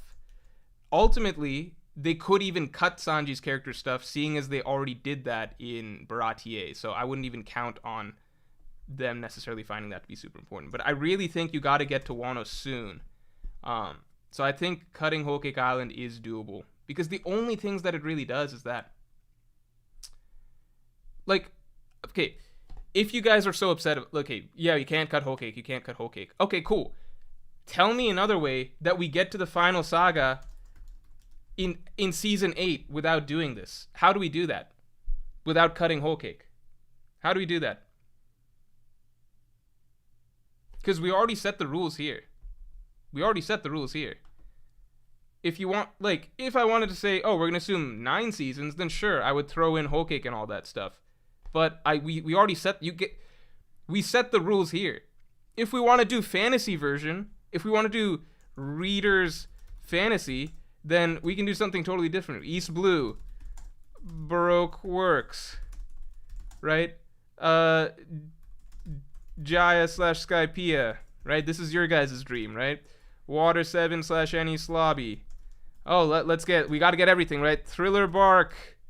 Oh, and then we get Saboti. Then probably by season 6, we're getting like Marine Ford Saga. Then season 7, let's get all of Fishman Island. Let's get all of Punk Hazard. 8 is Dressrosa, right? You guys think this is good, right? 9, Zoe / Whole Cake. 10, Wano. 11, Final Saga. Is that what you guys want? I'm just going by the rules that we initially set. Okay? If we want to change the rules left and right, then sure, I could add in more seasons and we can make everything fit. But if you think like this, I'm just saying like plot-wise, Whole Cake Island, story-wise, it only serves 2 things, right? Get Big Mom over to Whole Cake Island, right? You can argue 3 if you want to include Luffy stuff of like his improvements in observation haki. That's fine, but you could make that work in Wano by just giving him somebody else to fight along the way in Wano, right? Like Luffy already gets like 3 fucking major power-ups over the course of the Wano arc, right? Armament, Conquerors, and Awakening, right? If you really want, you could fucking make him get his observation haki improvement in Dressrosa, or just give it like you can do other stuff if you want all of the improvements. We also by the way, they're not gonna go as in depth into haki in this series, by the way. They're not going to have charts explaining fucking like, here's level 1, here's armament haki, but here's level 1 of advanced armament haki called Ryo, but then here's level 2 of advanced armament haki, which is like a different level of Ryo, right? They're not going to do that shit. You know that, right? We're going to get the bare bones explanations of haki. Some characters are going to be better with haki than others. Luffy is going to get improvements in haki, but we're not going to get the in-depth shit that we get in the manga. This is for fucking normal people who don't give a shit about that sort of stuff, okay? It's for normies. They're not going to pay attention to the charts. You know how much we in our little community argue over the intricacies of hockey and how much black sparks versus black lightning means? Huh? You think they're going to give a shit about that stuff? So no. So I don't give a shit about like, oh, we need the Luffy versus Katakuri fight for Future Sight. Fine. If the Big Mom Pirates are allied with the Beast Pirates in Wano from the start, Luffy can still fucking fight Katakuri, and I guess he could improve his observation hockey. But we're not going to get every single transformation. We're not going to get like Tank Man and Bound Man and fucking Snake Man, right? We don't need all of those, right? Anyway. Wano, Final Saga. I think that this wraps it pretty much. Make the Minks already live on Wano or some shit. Have Big Mom ally with Kaido to begin the arc, so both Yonko are already there. Find another way to work in Sanji's character stuff. I think Sanji's character stuff is the only thing that's difficult to include here. Because I do think you should still keep it. But, yeah, Whole Cake only really had, like, Big Mom plot development of bringing her over to Wano. That you can pretty much do automatically. Just have Kaido and Big Mom interact in some other context and have them make an alliance. That's, in fact, a great way to even... That would be a phenomenal cliffhanger to end Dressrosa, having two of the Yonko meet and form an alliance or something. So then you've got Kaido and Big Mom already there, right? You just need some added, like, I guess, if you're really obsessed with Luffy's progression in strength mirroring the manga exactly, fucking have him fight Katakuri at the beginning of Wano or some shit. It doesn't matter. Or have him gain better observation hockey fighting Doflamingo. It doesn't really matter, right? Sanji's character stuff would have to be worked into Wano, but that's the only other tricky thing. That's pretty much it. Then you get the Final Saga. That's it. Because otherwise there's no way this works, right? We said 8 seasons to start with, and if there's 8 seasons to start with, you can't fit in Whole Cake. You just can't.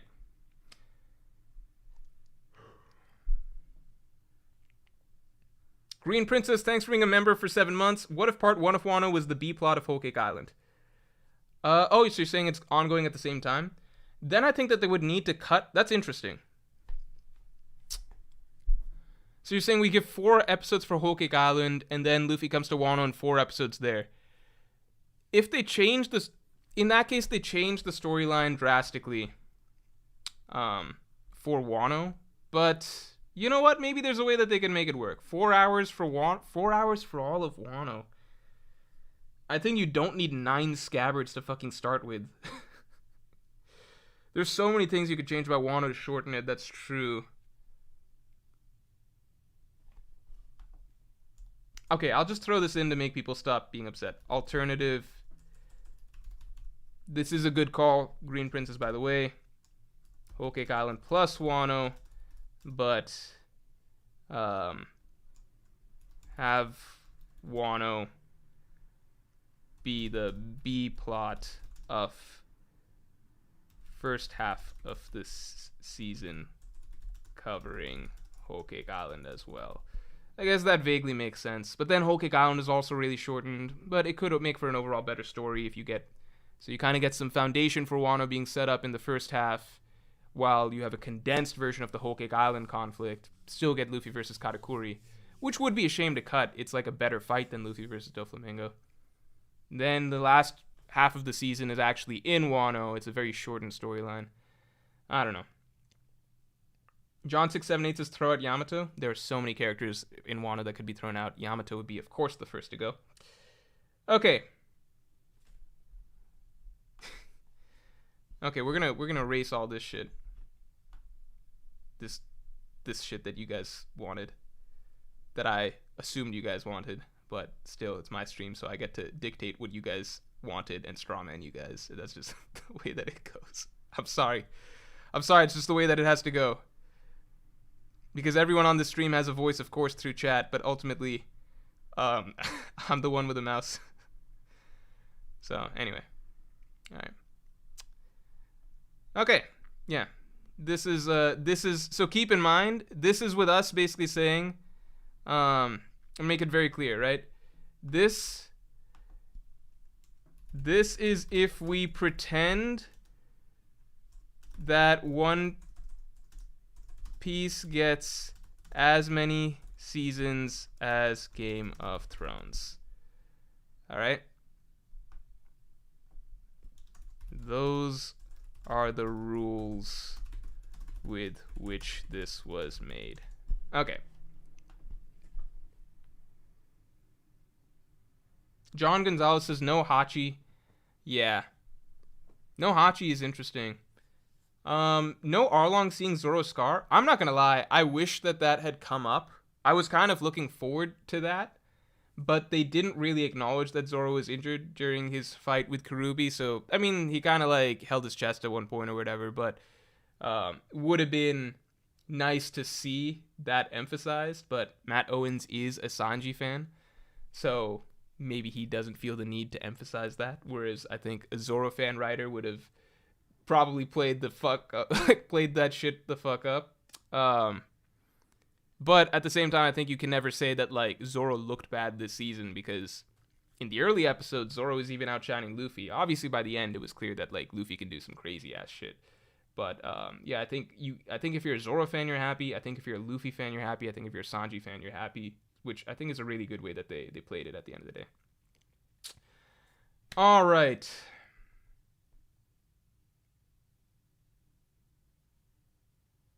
Wakiki says season 8 gonna be as bad as Game of Thrones.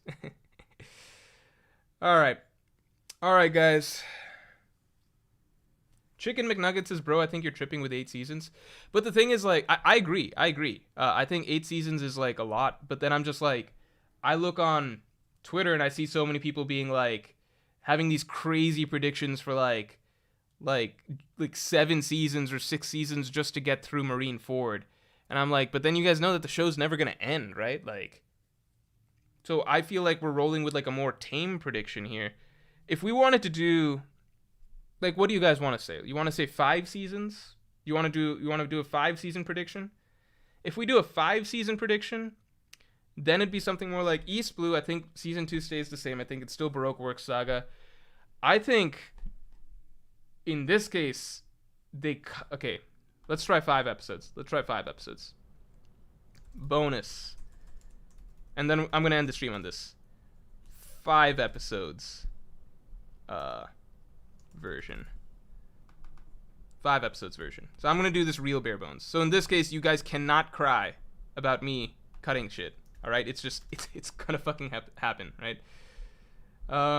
Some put Sakesh Revolpathy, thanks. Few thoughts. Kaido floors Luffy in Whole Cake Island. Wano's finale. Big Mom and Kaido alliance is B-plot in Dressrosa. P.S. To be honest, we can skip any Slobby and Marineford. No, fuck off. Fuck off. Alright. Let's get this. Okay, so 1 was obviously East Blue. 2, I think, stays the same. Baroque Works. I think 2 is still Baroque Works, right? Baroque Works. Come on, man. Baroque Works. 3, I think we have like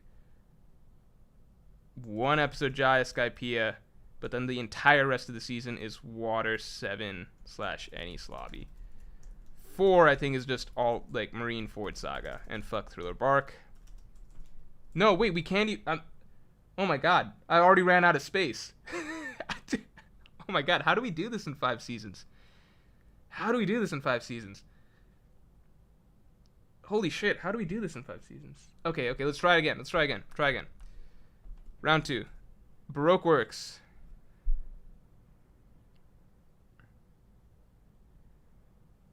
How the fuck do you do this in 5 seasons?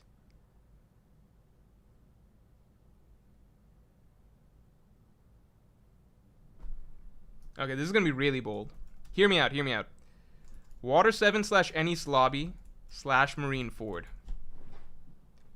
Sounds insane, correct? Hear me out, alright?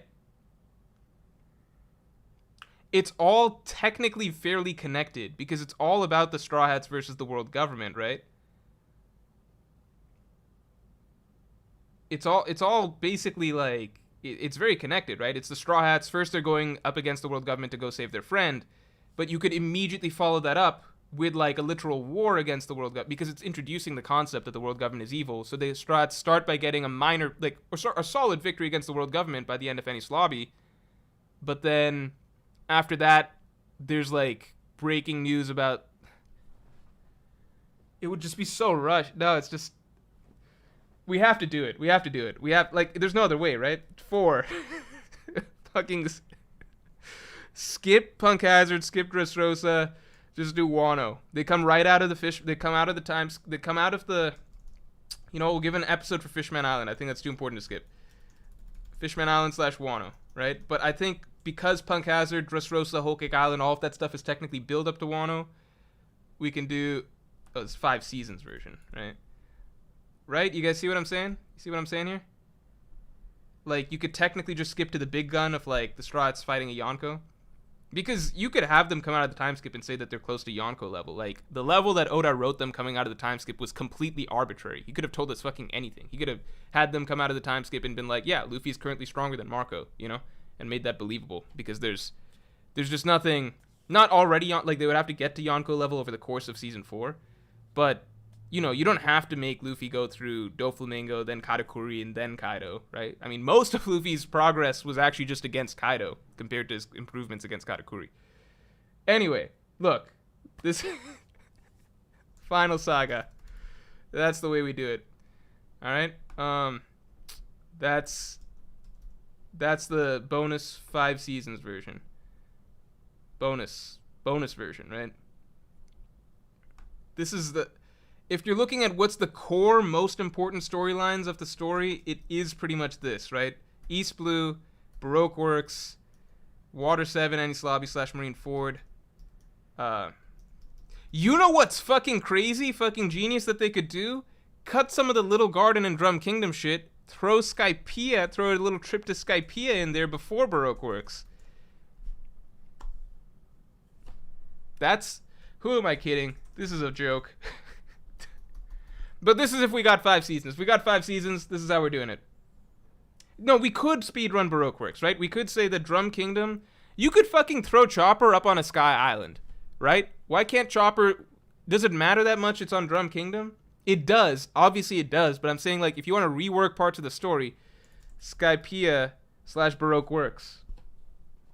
But then why the fuck would they chase Robin all the way to... Why am I so obsessed with putting Baroque... Okay, fine. Okay, what if we end it with Jaya / Skypiea? No, but that's just like...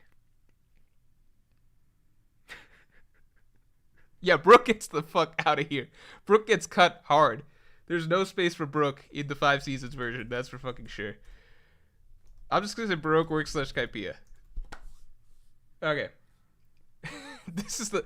Look, tell me there's a better 5 seasons version out there. I just don't think there is one. These are the most important storylines in the story if you, like write them all out, right? Because Dressrosa is technically a build-up storyline to Wano. Punk Hazard is a build-up storyline to... Like, Punk Hazard builds to Dressrosa, builds to Wano. You could just skip to the big conflict in Wano. Like, Strahds come out of the time skip. What's going on? Kaido's doing some crazy shit in Wano. They go fight Kaido there. Dude, I don't know how they do this. Even with 8 seasons, it's really tight, right? Like, you guys were upset that I was even suggesting cutting, like, Whole Cake Island. Or at least blending Whole Cake Island with Wano. How the fuck do they do this if it's only, like, 5 seasons? I don't know. Alright, guys. Did I miss anything? Let me take a quick check. We are going to call it here.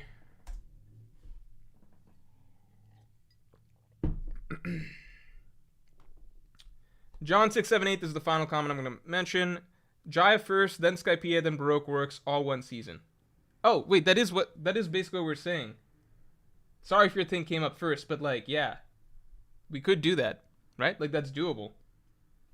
You could do Jaya and Skypiea first, because I don't think Skypiea, like, I think Skypiea you want to keep a short amount of time. So you don't want to end the season with Skypiea, because you, like, Baroque Works is the one you want to do a long, like, you want to do a long-ass storyline for Alabasta. Die equals Key says the show should end at Enies Lobby. Enies Lobby is honestly, theoretically, if you needed an early closing point for the show, it's a good closing point because it's the last really big victory that the Straw Hats have. After that, you have Thriller Bark, but it's a more minor victory, right? Like, it's a smaller storyline, lower stakes. Honestly, a side plot for the most part. And then after that, you have Saboti Marine Ford, which is just like a devastating storyline of defeat. And you wouldn't, like, it's a great storyline, but you wouldn't want to end a show on that. It would feel like everybody who watches it would just feel so upset, you know? Like, you wouldn't want to see a show end with the heroes just getting their dreams crushed. Even if they're like, okay, we're going to train and come back stronger. People would be like, yeah, we want to see that. And it'd be like, no, the show ends. So if you need to end the show early, Enies Lobby's where to do it. If they get maximum amount of time, if they get some extra time, then the 5 seasons version is the way to do it. And if they get like a decent ass amount of time, like Game of Thrones level time, then the 8 seasons version is the way to do it. So we're going to end this on that. Thanks everybody for tuning in. I appreciate it. Nice to see that my laptop is once again working. I can do streams with Microsoft Paint and all that shit. So yeah, thanks everybody, and I will talk to you all later.